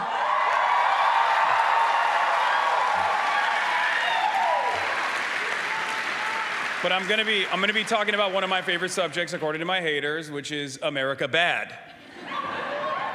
I think a lot of Canadians have learned that lesson if they weren't aware of this concept, except for the Albertans, that America is, as a matter of fact, somewhat of a parasitic force in the global New World Order. And it was actually one of my only failed predictions of 2025 when I thought that Pierre Poilievre, am I saying that right? Poilievre? Doesn't matter. This college campus is so woke, you don't even... Anyway, one of those guys that's usually very, well, I guess he wasn't really, but usually the Conservative Party from where we're standing in America always tries to be American for some weird reason. And I guess because of Donald Trump, that really backfired spectacularly last election cycle for you guys. And I thought he had a real shot, until I found out that Canadians do value dignity and sovereignty and don't want to be annexed by the United States of America. Which is a very healthy attitude to have, especially considering that I think with this last iteration of our beautiful President Donald Trump's attempts at forcibly annexing Greenland, which is a part of our NATO security cooperation. Someone should tell Donald Trump that. Especially after that, we saw many European leaders openly take to the stage at Davos and say, we'd rather be happy vassals than angry slaves. And I thought about that quite a bit. And I thought about Mark Carney's speech quite a bit. And I think that there is a failure of the previous liberal international order and consensus. And I don't think it's necessarily just Donald Trump, even though we like to talk about him as the harbinger of doom.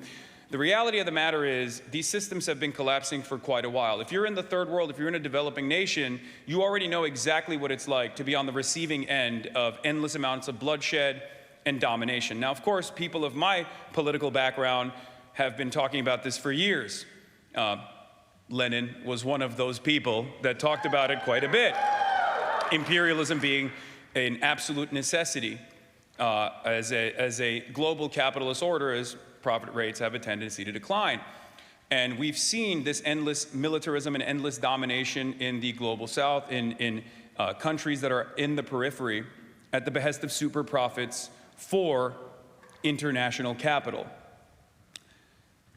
But unfortunately now, America's appetite for instability and all of the potential promises of said instability for international capital has put new targets in its crosshairs, as Mark Carney and many others have talked about, middle powers. We're talking about the European Union, Canada, and many other countries that are stuck between what seems like American domination and the global liberal capitalist hegemony, and potentially the rise of regional powers such as Russia that do not shy away from irredentist action and oftentimes violent military conquest, and the behemoth of manufacturing that is China. Now, as you guys already know, BRICS nations have realized that this bargain of American domination was not always going to work out well for them, and that's the reason why they have sought out alternatives and tried to create different trade agreements and and maybe even currency cooperative agreements with China, specifically to, at times, leverage their relationship that they have with the United States of America. And I've been a longtime advocate in developing European sovereignty and developing sovereignty for countries like Canada. And now, I believe, is the time for these middle powers to be able to develop sovereignty once again.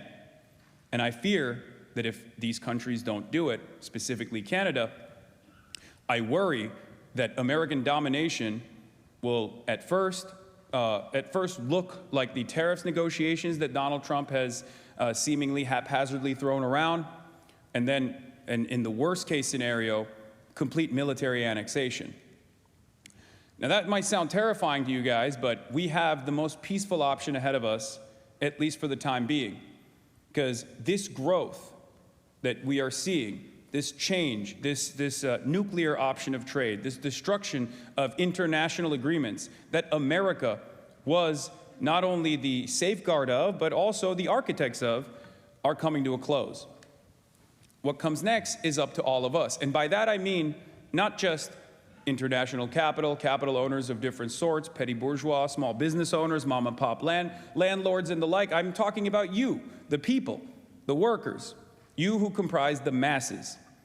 And the quicker we develop sovereignty for ourselves, both in our workplaces, both in our universities, the quicker we organize for ourselves, the easier it will be for all of us to preserve said national sovereignty and to hopefully make it as costly as possible for America to continue dominating the world and engineering whatever kind of design they have.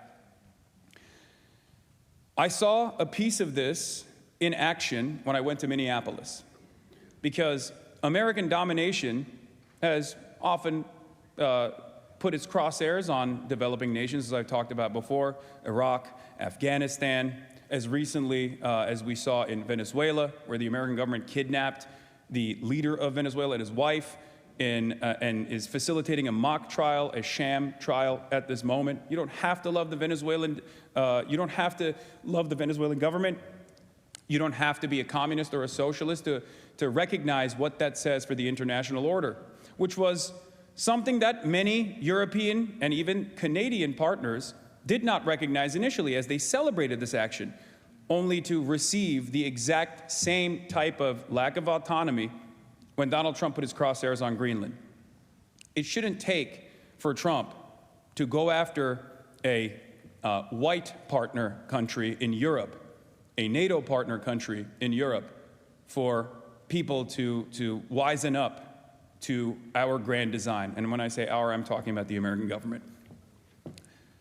But the international destabilization that we have caused came back into the home front, as imperialism often does, in the form of fascism.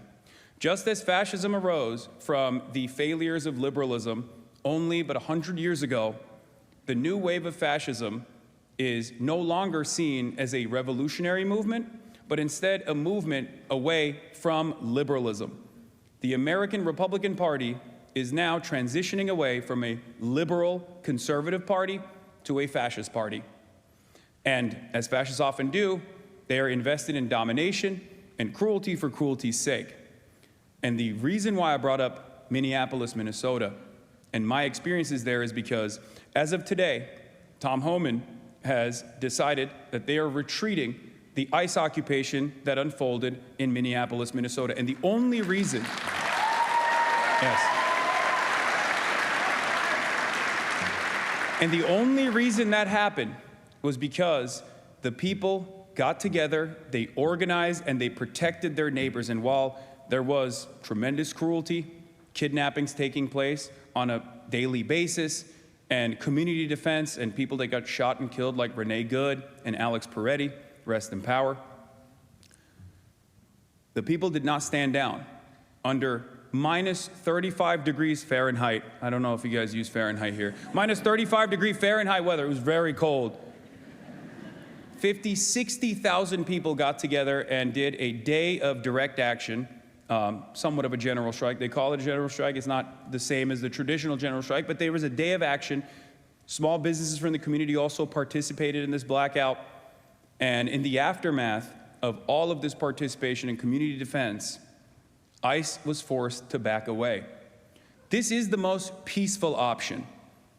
JFK has said, those who make peaceful revolution impossible make violent retribution inevitable. And I fear that violent retribution as the last option, which is why I'm here to talk today to you guys about what it means that the international order is falling apart. The old world is dying. A new world struggles to be born from its ashes. Now is the time for monsters. Gramsci said that. I hope I didn't destroy that quote. I was trying to paraphrase it. And on that note, I think I'm ready to go. I did 15 minutes. I don't even know how I did that.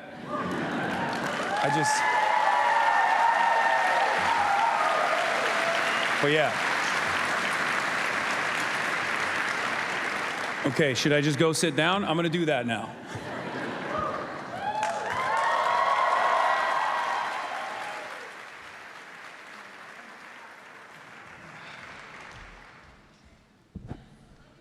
All right. And that was great, and clearly they love you. Yeah, otherwise they would not have sat through that. They would have been like, boo, tomatoes. Right. But no, I know you feel the love in a lot of places that you go. So I know you just were passing through Nueva York or Mamdanistan, as you call it, and you yeah. You also, you in part helped make it Mamdanistan, which, those of us who are woke in New Sharia. York. Yeah. Inshallah, brother. Islamic Republic of New York. Let's go. Yeah.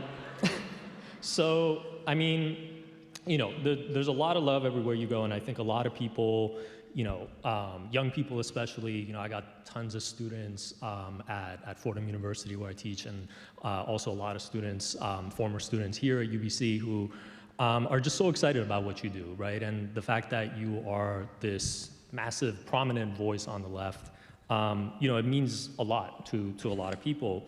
At the same time, you got your critics, you got your haters, you address that, and just the fact that, perhaps too much, that's what they tell me. Yeah. But I think that, there are some of the criticisms that you get, and so what I wanted to do sort of just early on in some of these early questions is just allow you to just address some of those things. Get it out of the way. Get it out the way, and then we can come back to the themes. Okay. Yeah. You came in hot. You were like 15 minutes. Watch this. Yeah. Let's go. Okay. So no, but this is a kind of general question about responsibility. So. Thinking about it in terms of what we do as academics and podcasters, journalists, and the things that you do, including the fact that you just spoke to this, right, with the anti-ICE protests, the fact that you are very much on the ground and you have this form of activism that, I think is really, really admirable and really important to be doing that sort of work. What I'm wondering is, when it comes to the question of responsibility, how do you see that? What do you think, what would you say your primary responsibilities are when it comes to activism and in the world of streaming and sort of just in online spaces more generally? Yeah, I try to deliver truthful analysis that's both true to myself and true to the facts on the ground to the best of my ability. And I do think about that responsibility all the time. It's something that I try to maintain to the best of my ability because I understand that for people under the age of 40, I used to say 25, now I'm saying 40. A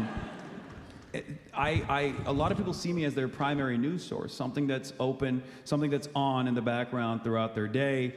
It's almost like an 8-hour CNN broadcast. So I try to not maintain a level of professionalism in my commentary necessarily, but definitely maintain a level of professionalism when it comes to verifiable evidence that I address and back my analysis or build my analysis on top of. Unfortunately, in this age of misinformation, with AI, with bad faith actors, the democratization of media has opened up opportunities for unique voices like myself to be heard. Voices that aren't so unique amongst the masses, but voices that are not necessarily represented in mainstream resources, in mainstream outlets, in legacy papers and whatnot. But there's also the other side of that, where there are a lot of people who lean into bias framing without even recognizing their own internal biases, and also sometimes just lie. Lying is OP, as I say all the time.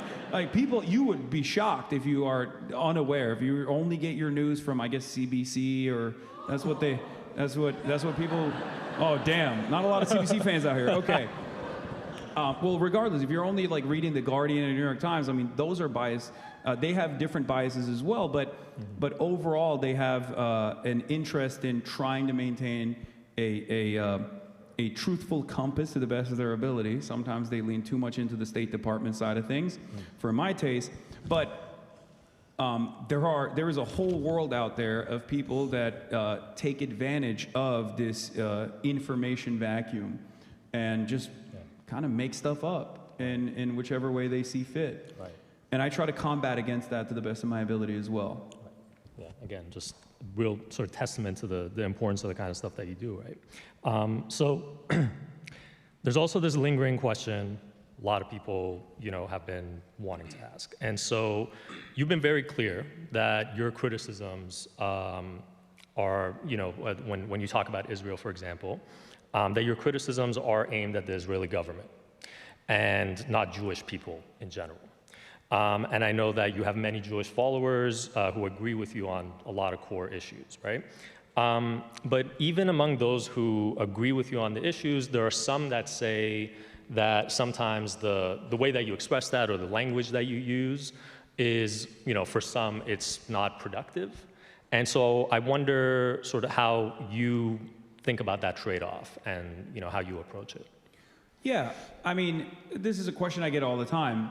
And the way I see what I do, oftentimes people say this is a cop-out, but the way I see what I do is I'm an entertainer first. And as someone who tries to make this information as palatable as possible, I'm always going to, engage in hyperbole from time to time and try to crack jokes, even though a lot of the subject matter that I'm covering is very serious stuff. But I think I want to make it as accessible as possible. So in an effort to do so, there are going to be moments where I'm joking around a little too much, and then people don't like it. But I think that's a valuable trade-off. I think that's totally a valuable trade-off. Another part of the equation, of course, is the constant back and forth communication I have with everyone. Anyone that follows me right now on Twitch, please subscribe, by the way, because this is being streamed on Twitch as well. Piker Broadcasting Service. Anyone that follows me for 10 minutes on Twitch can talk to me in real time.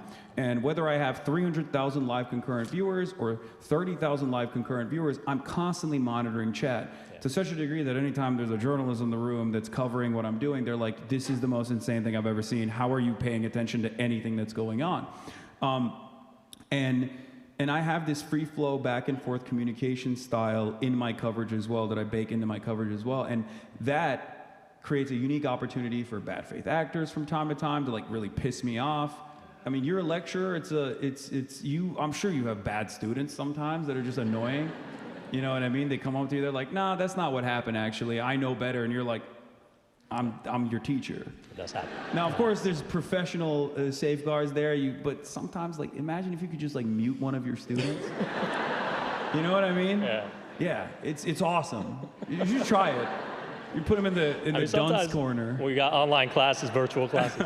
But yeah, just click, Zoom, kicked out of the room, that sort of thing. But of course, in that dialogue, there are moments that are very passionate because the issues that I'm talking about, I feel for, and I get very impassioned at times. And of course, there are going to be moments of anger that might be unproductive, but that comes with the territory. And I feel like the medium itself has been so good in allowing people to have a say in the process and also learn and be entertained along the way, that I think that's a totally reasonable trade-off for someone like myself. So would you, just a quick follow-up, would you say sort of provocation too? Is it important for you to be provocative to generate responses? Provocative, as far as my commentary, yes. I mean, I used to have a show on the Young Turks called Agitative Propaganda. I think it's important to do agitative propaganda to unlock the class consciousness among the masses, which is missing from this equation, I think, especially in the Western world. Yeah. But as far as like being provocative to say something crazy, no, that's not beneficial. I know people think that that is like the reason why I'm saying certain things, like, you know, whether or not America deserved a certain specific day.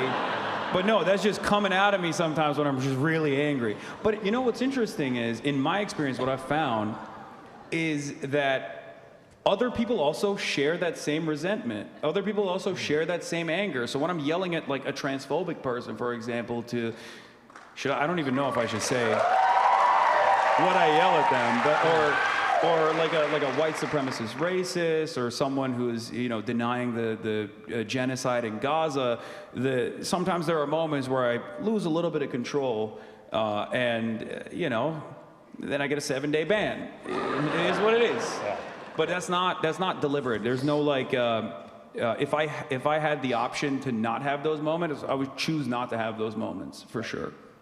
Well, so I mean, since you just mentioned Gaza, and so on Palestine, I have this question, which is, in his book, One Day Everyone Will Have Always Been Against This, Omar El-Akkad powerfully articulated this idea that with regard to the atrocities that have been suffered by the innocent in Palestine, this is how he puts it. One day, things will change.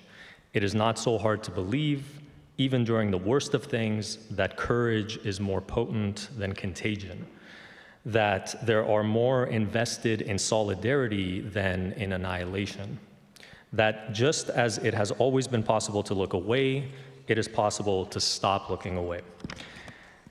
So how do you align yourself in relation to what Omar expresses there? And do you agree with his position? And is this why you have been so vocal about Palestine and about Palestinians? Yeah, absolutely. So I think people are good people in general. I think everyone is a kind person, but they are sometimes deluded or sometimes propagandized against certain positions and are made fearful of alternative visions of a better future. So I try to remind myself of that all the time, that everyone is, at the end of the day, a victim of social conditioning. And that definitely guides my first principles. It guides my commentary quite a bit. I've been an anti-Zionist, an avowed anti-Zionist, for the last 12, 13 years of my professional media career. And there was a time... See, it shouldn't even receive claps, really, because this is the most normal position. And I know it's shared by every single person in here, except for some plants maybe in the audience. But that is just, it's a humanitarian position. It's born out of being anti-genocide, anti-fascist, anti-apartheid. It's what I've learned. And I think that a lot of people have that. A lot of people's starting point is that, and then they work their way away from that with tremendous amounts of social conditioning. So I think it's actually much more difficult to make people turn a blind eye to these atrocities. And there's been a tremendous amount of success in bringing people back to that position of empathy, to that humanitarian perspective. And it's only because of the bravery exhibited by the Palestinians that were even in their final moments, showing exactly what Israel was doing. And I thought of myself living in the imperial core as someone who was profoundly privileged and profoundly fortunate, that the best I could do was offer a voice to that voiceless, offer a voice to that perspective to the best of my ability, in spite of all the setbacks set by, you know, numerous advocacy organizations, lobbying efforts in deplatforming and censorship, because it was the least I could have done. Because I knew that inevitably people were going to wake up to what was happening, and I think we're there now.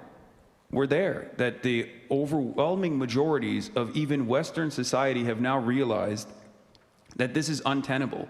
A 14th century style siege taking place, a live Holocaust taking place in real time on people's phones that they can see in real time. I mean, this is completely unacceptable, and I think part of the reason why I do it is because I don't want those who were slain to die in vain, and part of it is because I want to preserve the safety and security of those that remain.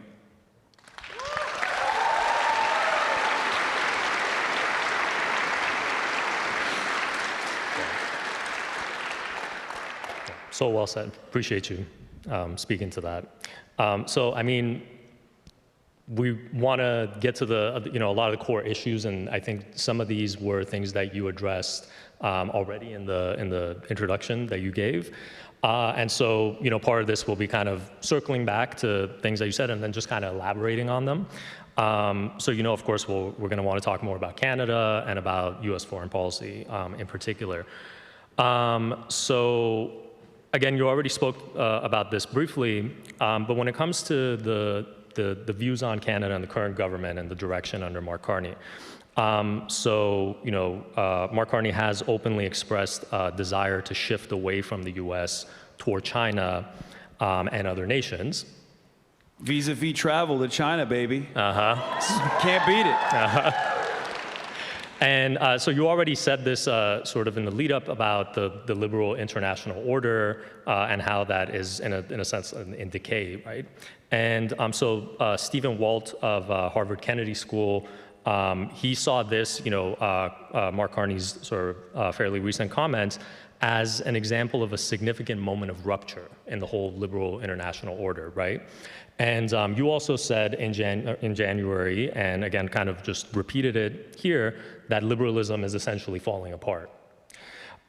So, the question is, for you to sort of elaborate on that, to elaborate on your perspective, again, why you think that is the case, and especially why Canada and the Canadian government's recent position is a good sort of indicator of that. Yeah, I mean, first of all, I hope that Mark Carney follows through on that promise, and it's not simply empty posturing, and he's simply saying that so that he can cut a better deal with Donald Trump at the end of the day. Because it is a matter of life and death. It's always been a matter of life and death for those in the global south, because the liberal international order, the New World design post-World War II, was very quickly and very effectively developed as a way to whip up support against this new front in the Cold War, against communism, against socialism. And that was a dual polar world back then. And it's obvious that in the aftermath of the dissolution of the USSR, it was a unipolar world. It was the American hegemony. And since the 90s, I attribute a lot of the accelerated demise of Western liberal capitalist countries to the lack of competition, lack of ideological competition. I don't know if that's like a unique perspective in general. I feel like many people understand it to a certain degree, whether it be the expansion of welfare states in social democratic countries that are close enough to the USSR in order to not succumb to the threat of a good alternative, a scary alternative that might work. But I think the accelerated Thatcherite, Reaganite ideology of neoliberalism, what some people call late-stage capitalism, happened because of that lack of competition. And basically, I'm saying is that capitalists are victims of their own success. They Sigma grindset it too hard, and now they have endless appetite for profits to the best of their ability, and for that reason, they have been dominating the most malleable aspect of production, which is labor. First, they went out and sought out markets that had cheaper alternatives for labor, and then they decided to continue dominating their own domestic labor force to the best of their ability. So I think what I'm trying to get at in this long-winded answer is that this design was never beneficial for many countries in the periphery. It actually meant endless militarism, instability, puppet states that were established, and complete domination and bloodshed, sanctions at times. And now, I think Europe and Canada are getting a little bit of that same taste as well, in ways that they never thought, perhaps due to Western chauvinism, never thought that they would experience. So I hope that it's, like I said, not empty promises from Mark Carney, but a real testament, a real commitment to making sure that we find a more peaceful path forward for every single party involved, and not just an opportunity for middle powers to basically secure better trade negotiations and continue business as usual politics.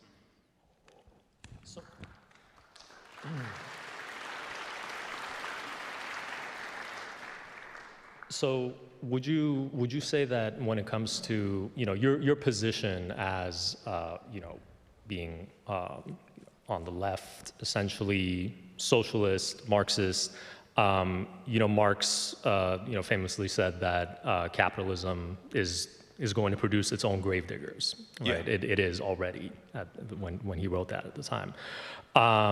So when it comes to the sort of the actualization of that, do you think that it is still, do you look at it kind of similar to Marx as an inevitability, especially under these current conditions and, as you just described it? Yes and no, because I think the expansive welfare states have given a lifeline over and over again to thwart domestic instability, and it's been very effective. America has destroyed labor militancy. I promise you, it's so bad in the United States of America that we have, I think, 9% labor union participation in the overall workforce, which is 6% lower than Chile, a country that we specifically dominated because they had they made the mistake of voting for a democratic socialist. We couped them and we installed Pinochet. And it was a neoliberal testing ground. And even then, right now in modern Chile, they have a higher labor union participation in the United States of America. So it's been very effective in undermining any sort of left mobilization. And so for that reason, I think, capital owners are very effective at engaging in class warfare and have been able to delude even regular working class people into believing that they are simply not an exploited proletariat, but temporarily embarrassed millionaires and billionaires.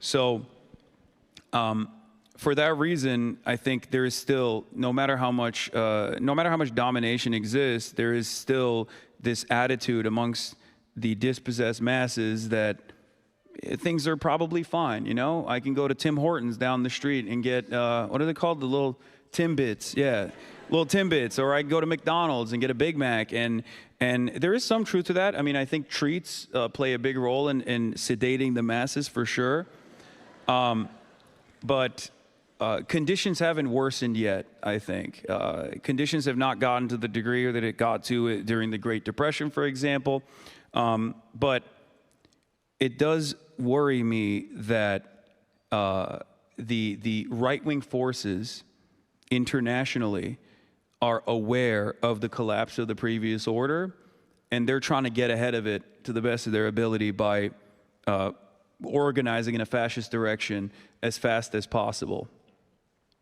And we've been seeing that in parts of Latin America, right? And so, this is a good sort of pivot to this question. And since you just mentioned Chile, right? So the U.S., of course, has had a long history of intervention in Latin America. Anybody who studies this and knows about it, we know it has a long history. Guatemala in 1954, Chile in 1973, as you said, Nicaragua from 1981 onward, and just like the list goes on, right? There's almost no country in Latin America that has not been touched by U.S. military intervention. There is, though, in the case of Venezuela recently, there seems to be something really different in some ways, right? Because a lot of those interventions, that's like the ones in the 20th century, they tended to happen largely through, covert operations, the CIA, and, forms of subterfuge. And it was often sort of like, it wasn't out in the open. But what we just saw in Venezuela just over a month ago, right, and again, you already spoke to this, just the way that the US operated in that situation, and Trump's like very brutal kind of bluntness about why they were doing it, literally coming out and saying we were going in for the oil, like there's something sort of different in a sense, right, in how the US is conducting itself abroad, and again, especially in Latin America. So, you've spoken about this issue, I know, at length, and you've addressed it many times, and not to mention on the importance of Cuba and what's been going on there, this horrible sort of the embargo and the blockade and the effects that that's having. What do you think these cases of, the recent case of Venezuela and then also what is going on in Cuba, what do you think this says about how U.S. foreign policy operates nowadays?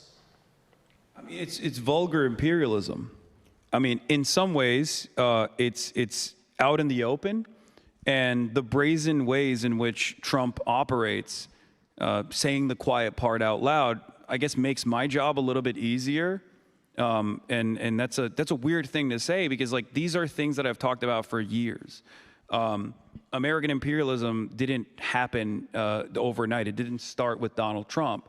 Donald Trump has basically brought it to the forefront and doesn't try to hide it under some kind of liberal international order patina that previous iterations of American governance has done, whether it be George W. Bush going out with Colin Powell and lying to the entirety of the United Nations and at least like presenting a reason as to why military intervention is a necessity, and utilizing the mainstream resources, mainstream media in an effort to justify what came after. Trump is not doing that. He's just saying, look, I'm going to Venezuela. They got oil. I'm going to take it. And there's nothing you can do about it. Sometimes he tries, it'll be like, oh yeah, they are narco traffickers. And then they drop that immediately. And they're like, no, actually, just kidding. They're not narco traffickers. I was just playing. I just wanted to get the oil. And in a way, I think it's a really tough time to be one of these like NATO Atlanticists or one of these like liberal analysts that writes for Foreign Policy magazine, because everything that Donald Trump is doing is a play-by-play of what Lenin has interpreted as the necessity for imperialism. And I don't know where we go from here as far as like whether people recognize that as wrong. I try to exhaust the contradictions to the best of my ability to explain to people, like pointing to previous examples of failure with the global war on terror, even though it was very successful for the military-industrial complex, with ballooning contracts. It was great for Halliburton. It was great for development in the region and extraction of natural resources in the region for all of these massive conglomerates. Americans, by and large, didn't experience that economic prosperity, right?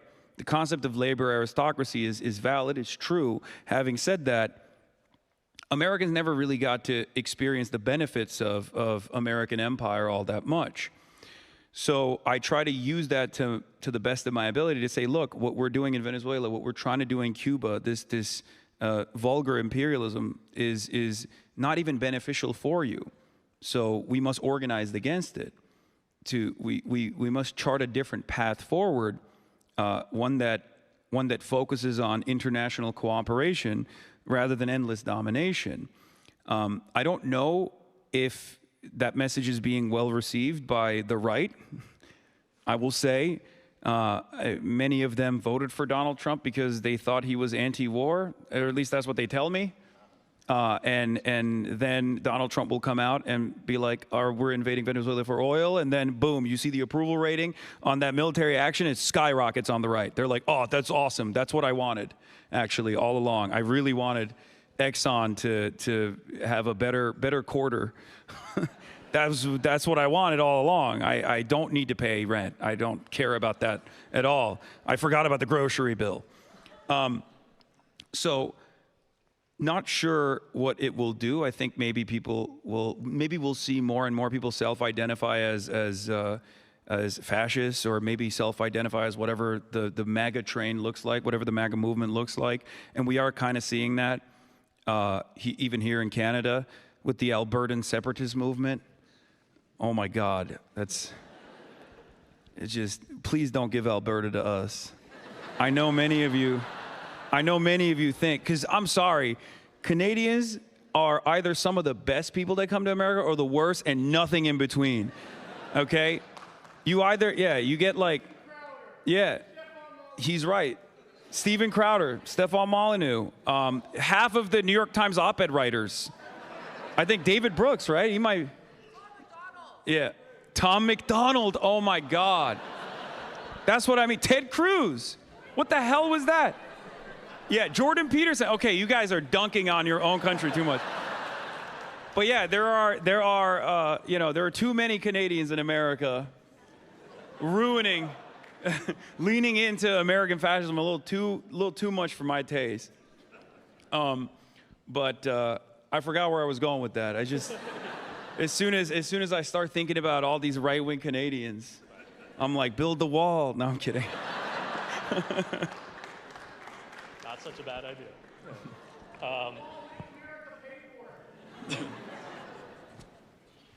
So, okay, I had a follow-up about, about Venezuela and this general criticism of the U.S., right? And that's, I think, part of like the thread that runs through all this.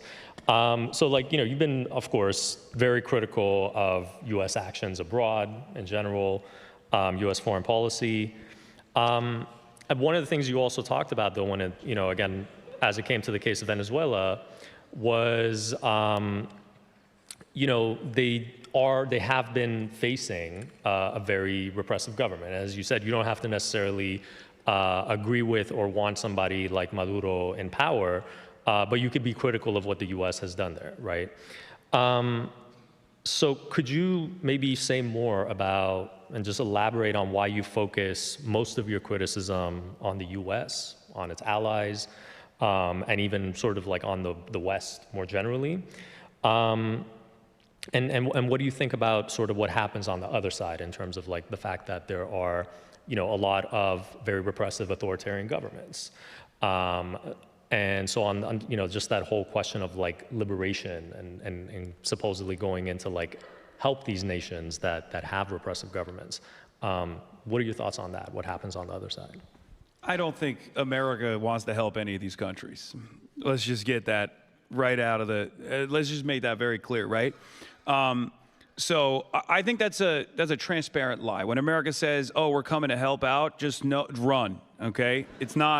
They're not coming to help out at all.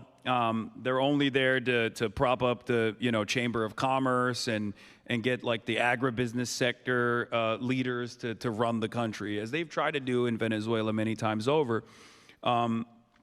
Sometimes it's a vengeance quest. In the case of the endless destabilization in Haiti, or even in Cuba, our strangling of Cuba in its final iteration, but even in the aftermath of the successful revolution in Cuba, just punishing them because our ally that propped up sugar plantations failed, right?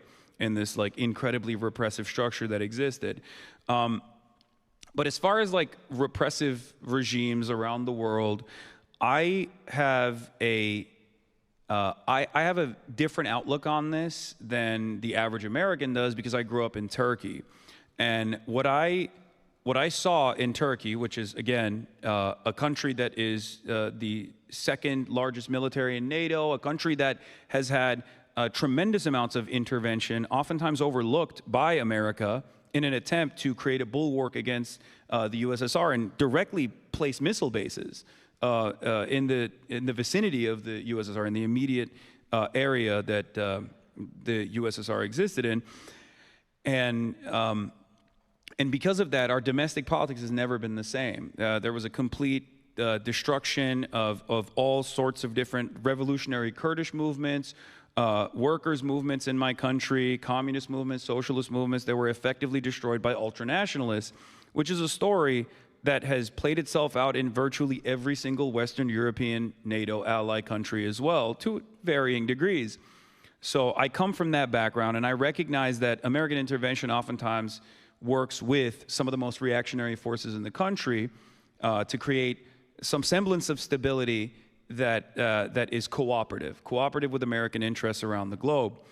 And outside of that, though, I also recognize that when there is any additional attempt at intervention, like the coup d'etat that failed in Turkey that I wrote about for the Huffington Post, which is part of the reason why I can't go back to Turkey, they didn't like that. Even though I said it was a CIA operation, which I believe it is, propped up by a CIA asset named Fethullah Gülen, who is understandably branded as a terrorist and a terrorist movement. This coup d'etat failed, and in the aftermath, there was more repression. And there was also a hardening of the otherwise the government that was falling out of favor leading up to this coup. So that's usually what many countries around the world experience. Whenever there's any sort of like direct Western instability and Western intervention, a lot of the more repressive forces come out and say, we are the only people who are truly anti-West. And in the region that we're both from, that expression is oftentimes fundamentalist, right? I think you know where I'm going with this, with the Iranian Revolution. Yeah. The justification for the repression that came after, especially like the destruction of communist movements and all of that. Before that, it was a popular revolution against Western intervention and a Western-backed puppet. And we here in the West don't have the capacity to interpret that. We don't have the capacity to analyze that. We just look at it and go, oh, those are barbaric Muslims. Those are barbaric third worldists and people from the third world. They don't understand. It's just they're too invested in Islam or something, right? And they can't comprehend that, like, for a lot of people, the wounds that they experience, the loss of life that they see, the sometimes torturous conditions that they're put through as a direct byproduct of American intervention is the reason why they lean into some of the more repressive elements in the country, because those repressive elements might be seen as liberatory. And that's my analysis whenever I talk about like more repressive forms of governance that are in the periphery outside of the security umbrella of the United States. Yeah, and I feel you on that. So when it comes to Iran, this is something that I've been thinking about a lot, and trying to articulate what is actually happening and what has happened in the latest protests, especially since early January. And there are all of these elements in those protests that have taken place recently in Iran that are, a lot of them are very troubling, right? There's this question of like, to what extent are they organic in terms of like what people in Iran are actually demanding and how much of it is from foreign interference. But there's of course the reality that, a lot of that has been long in the making, right? There have been waves and waves for decades of protest movements within Iran, but again, those have grown organically, right? They are demands that Iranians have been making against their government. And so I'm also of the view, like, I completely see what you're saying when it comes to that case against foreign intervention.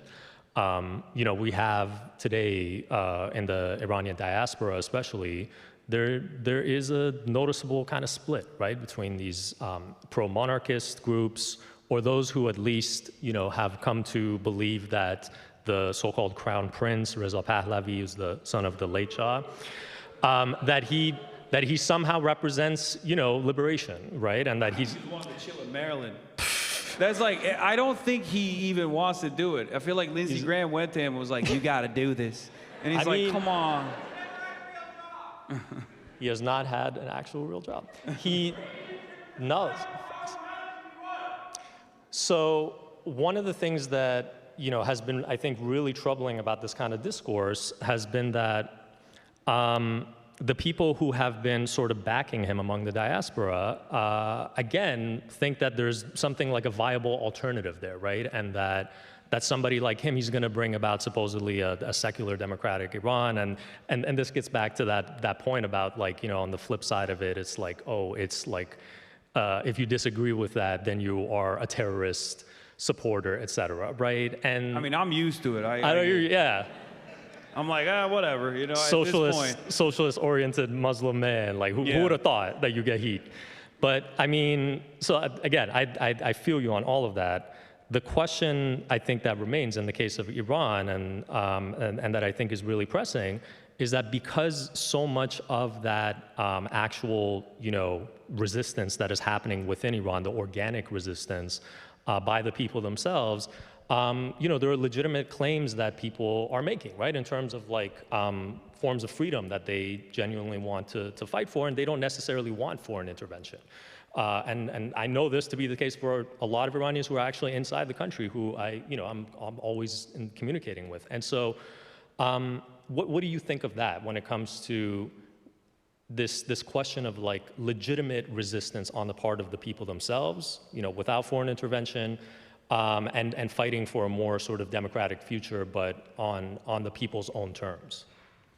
Yeah, I think American, and in the case of Iran, Israeli intervention especially, which is just basically American intervention, let's be real, ends up harming the movements, at least in terms of like the way that the majority, or not even the majority, but like a significant chunk of the population sees the legitimacy of it. And I feel as though, like, at least in my advocacy, I focus on trying to do my part as an American citizen. Oftentimes my statements fall on deaf ears, but I think the best possible thing we could do, and I know a lot of people will disagree with me on this, is to try and stop starving the Iranian population through the sanctions regime that we have implemented. Because I do believe that Western intervention legitimizes the, like, I don't believe it's legitimate what the government is doing, but I do believe that, at least in the eyes of their own, like loyalist population, which is a significant percentage, right, 20 to 30%, it legitimizes the violent actions that they take. Anytime, and then it's not an accident that when Mike Pompeo comes out and says, oh, like Mossad agents are in the crowd with you, of course the Ayatollah is going to use that as a talking point to say, see, we had to slaughter all these people because they're openly admitting it themselves.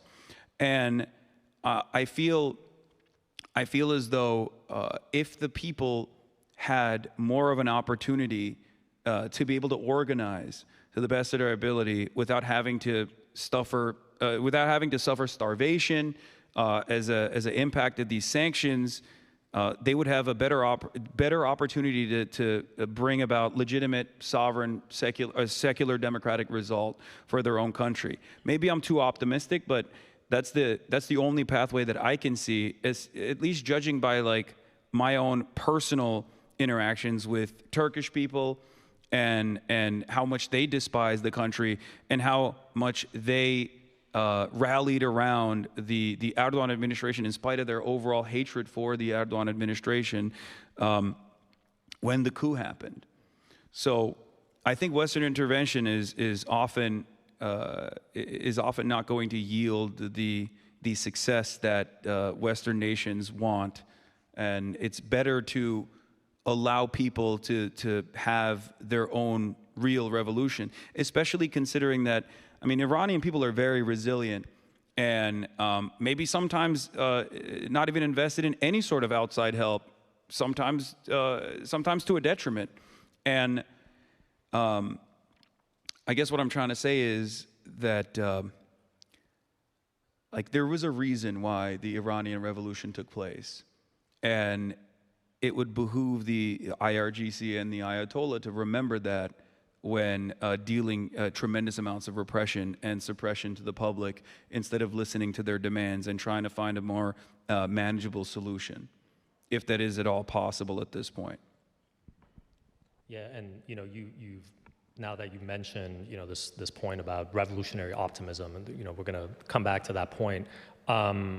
There's also, just as you were speaking, you know, to that point about sanctions, which I think you put really well, and there's this There's a book called How Sanctions Work by Vali Nasr and Nargis Bajogli, who I think really goes to illustrate that point about how so much of what has been happening in Iran for a very long time now is due to that pressure of sanctions and the economic hardship that has fallen on people.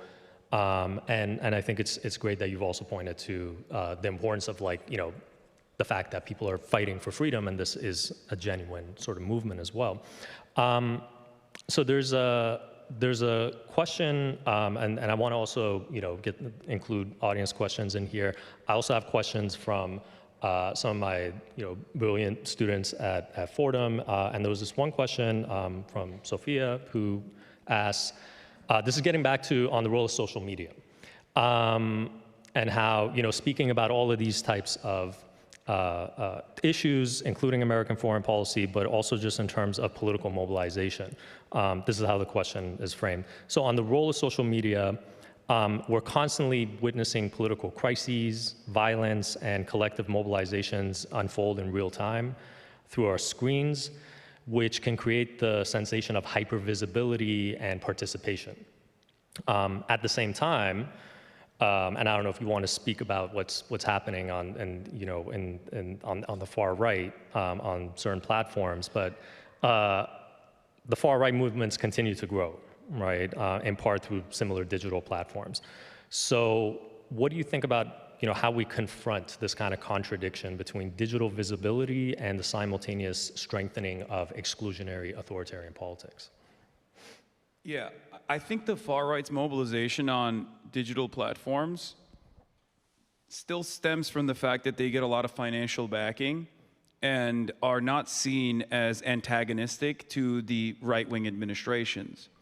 Left-wing mobilization, on the other hand, requires grassroots support and is often antagonistic to liberals, which is the only expression of major left-flank politics in the United States of America, at least. So, for that reason, I mean, any opportunity that we have as leftists, we should seize on. So I do think that the digital grounds for organizing is still good, as long as there is still a focus on meeting one another in the real world and participate in regular society. Otherwise, all you're doing is posting on the internet. And as a prolific poster myself, I recognize that it might feel good at the time, but you're not really accomplishing any serious results doing just that. But I think overall, like I said, you have to take every advantage that you possibly can, and I do think that the digital space has created opportunities to build communities, communities that are sustainable, communities that can be productive. I try to use mine to the best of my ability. I try to urge people to organize. I try to urge people to move in the direction of labor unions and community organizing in general, and do fundraisers, and try to participate to the best of our ability in both broadening people's awareness on certain injustices that are taking place, but then also directly get involved as well. As far as right-wing mobilization goes, I mean, they're somewhat rudderless, they're somewhat directionless, because they are reactionary at the end of the day, and the only way that they organize is at the state level. But that is, from at least my calculations, that's just backed by capital in general. So they're going to do that no matter what. So I say we focus on our own initiatives, and we focus on creating community defense, and hopefully bring back labor militancy to a certain degree.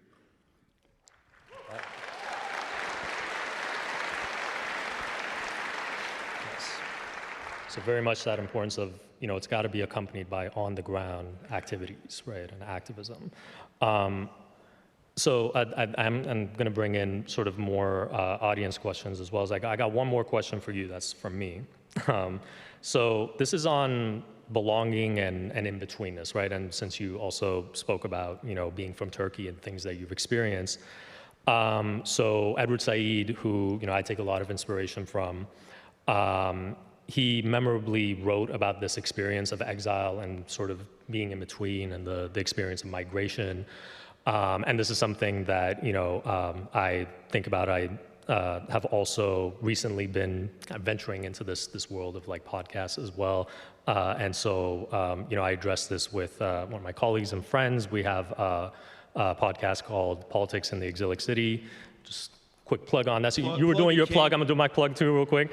And it's essentially inspired by this whole sort of this question of like why that is significant, especially for us, for people like us in this day and age. And the way that Saeed talks about this in relation to his identity as a Palestinian and being displaced from Palestine.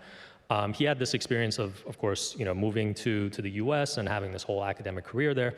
But when he made that move, right, and especially when he was in New York City, he described it in these terms. He said that belonging to both sides of the imperial divide allows you to understand them more easily, right? Both sides. And that it creates these kinds of generative possibilities for what he called a double perspective. So I'm wondering, like in your case, having made these moves, do you think in any way along those terms, between your experiences between Turkey and the U.S., would you say you think about that in similar terms? And also, how do you envision your place in the U.S. And in the world generally in the years to come? Yeah, I think, I look and sound American to a fault, right? Even though I grew up in Turkey until I was 18 years old, and that's somewhat of a product of American culture exported everywhere around the world. And I grew up, I call myself a Ameriboo, like a weeb, but for America. And I grew up being fascinated by American culture, the American dream. As many people who migrate to the West also have a similar experience. And those dreams were shattered as soon as I got the first hospital bill. I was like, this is ridiculous. That's crazy. You guys don't know that here in Canada. We yeah. Well, yet, unfortunately.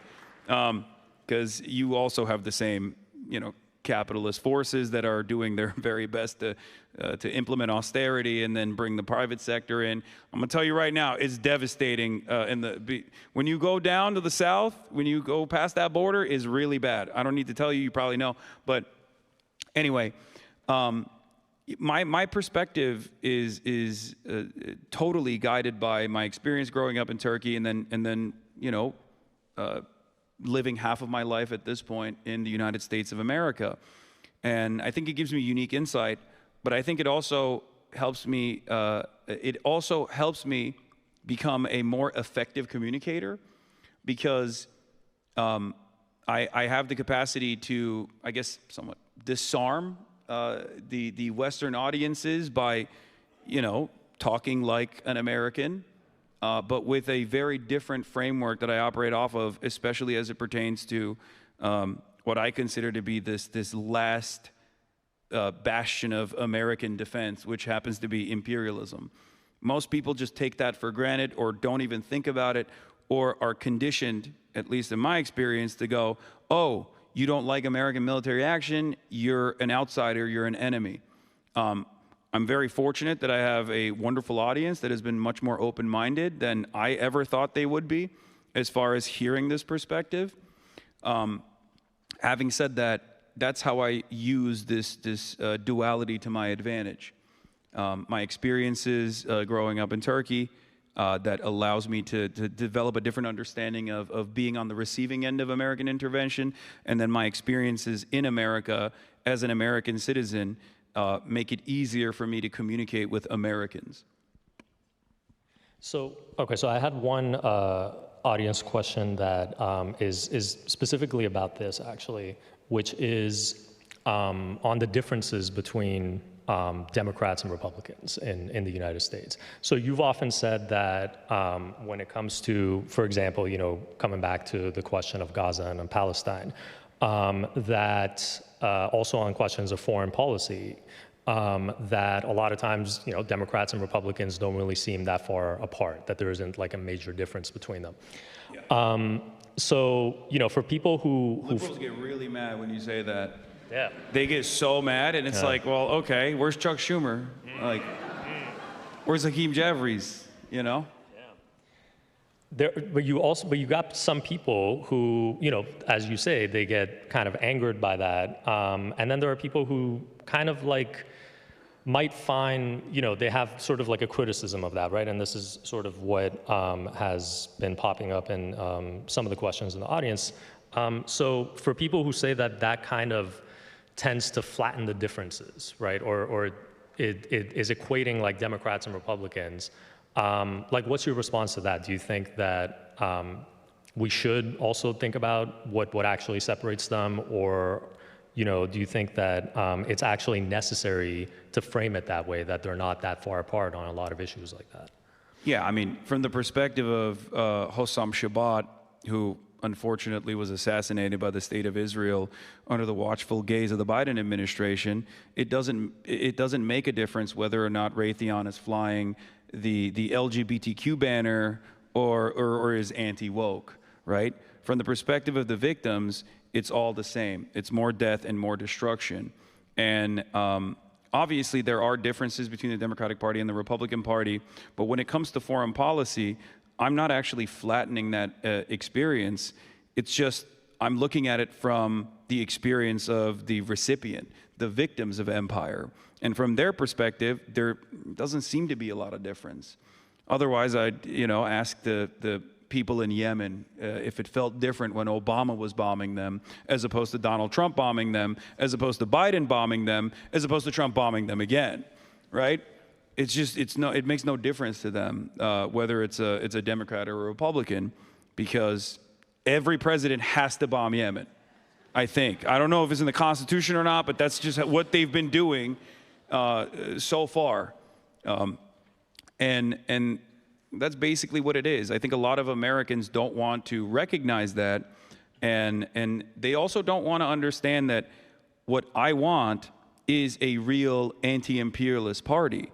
So when I communicate that to my electeds, when I talk about this with people who are consulting for the Democratic Party, when I talk to politicians both on camera and off camera, this is what I try to communicate to them, that if you want people to see that you are different, that you're charting a different path, then you have to communicate that. You can't be shy about saying it out loud.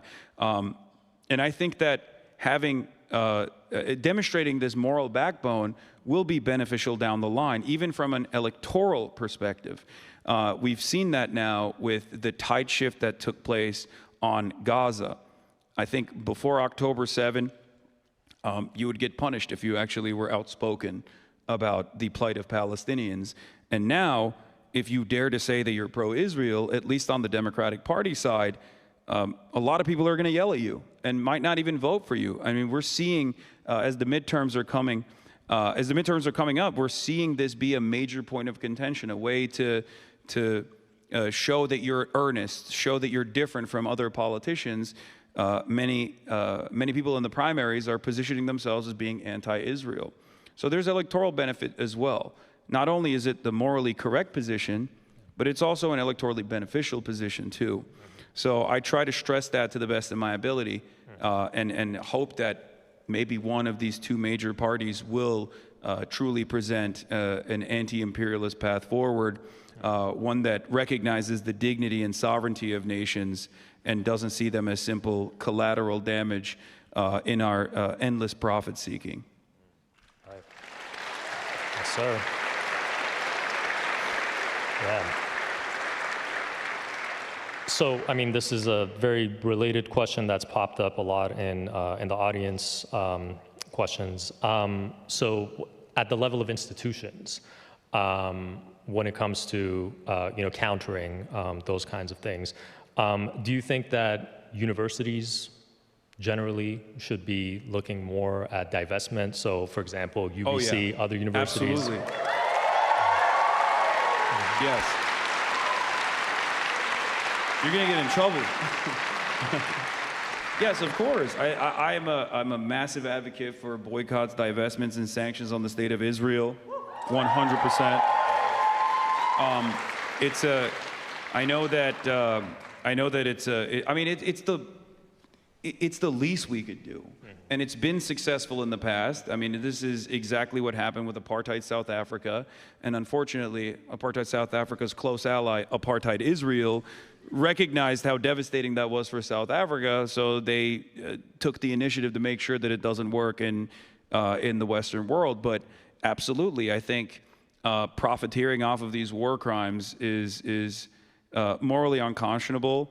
And once again, it goes back to the argument that I was presenting earlier. It's the most peaceful solution to sever ties with Israel to the best of our ability, to participate in cultural boycotts, to, at least in the most peaceful ways, punish the state of Israel for engaging in these heinous crimes. If we're really anti-genocide, we have to do that. It's the bare minimum, in my opinion.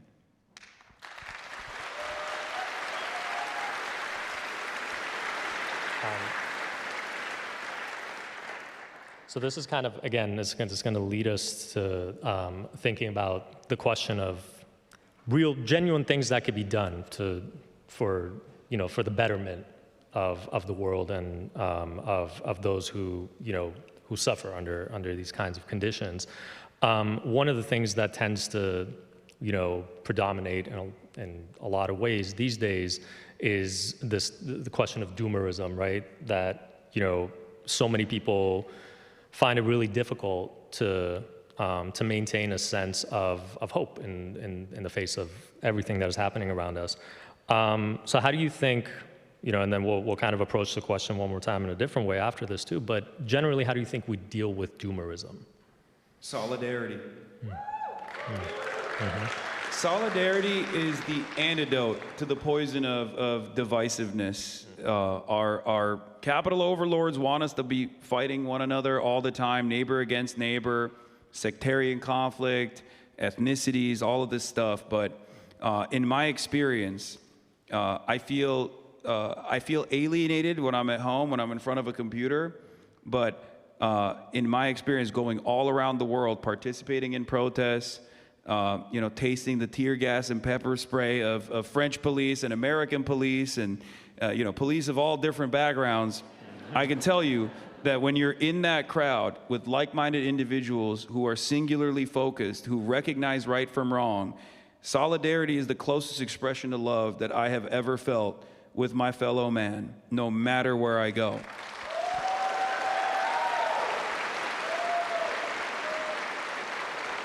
And that's precisely how I maintain revolutionary optimism.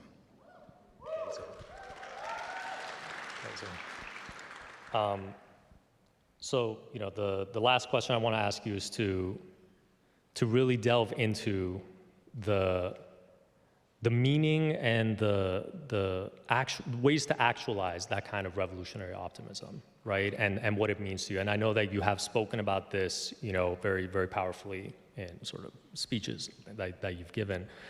What would you say it looks like? Like, what is, if you had to elaborate finally on this question of revolutionary optimism, what does it mean? What does it look like in the future? I think we have to recognize the small victories that we take and hold on to them, and recognize that in order to build the society, the future that we want to see, the future that we all envision, that is better for everyone around the world, we cannot cast aside small victories, no matter how silly it may seem. It can be converting one of your close loved ones, bringing them back to reality. It can be receiving a better contract at the end of a strike, work stoppage. Or it could be participating in activism. It could be participating in these mass demonstrations and then getting the American government to pull back from occupying your streets like we saw in Minneapolis. It can also sometimes even mean voting for a candidate for the first time that makes you feel like your voice mattered, in spite of all of the odds stacked against Zohran Mamdani in New York City. Both the establishment Democrats and the entirety of the Republican Party came after him, and people went out in the streets, they went out, they protested, they voted for Zohran Mamdani, and now, at the heart of Capitol in New York City, you have a 34-year-old Muslim socialist, anti-Zionist mayor for the first time ever.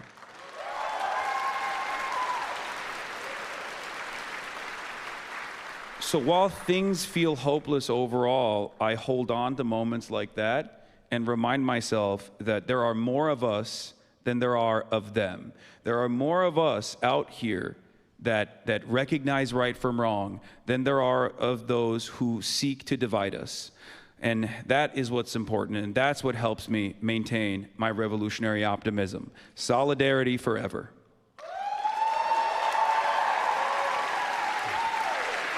Beautifully said. Beautifully said. Thank you. Thank you. This was fantastic. All right. Thank you so much. Thank you. Right. Are we getting him? Thank you for coming, guys.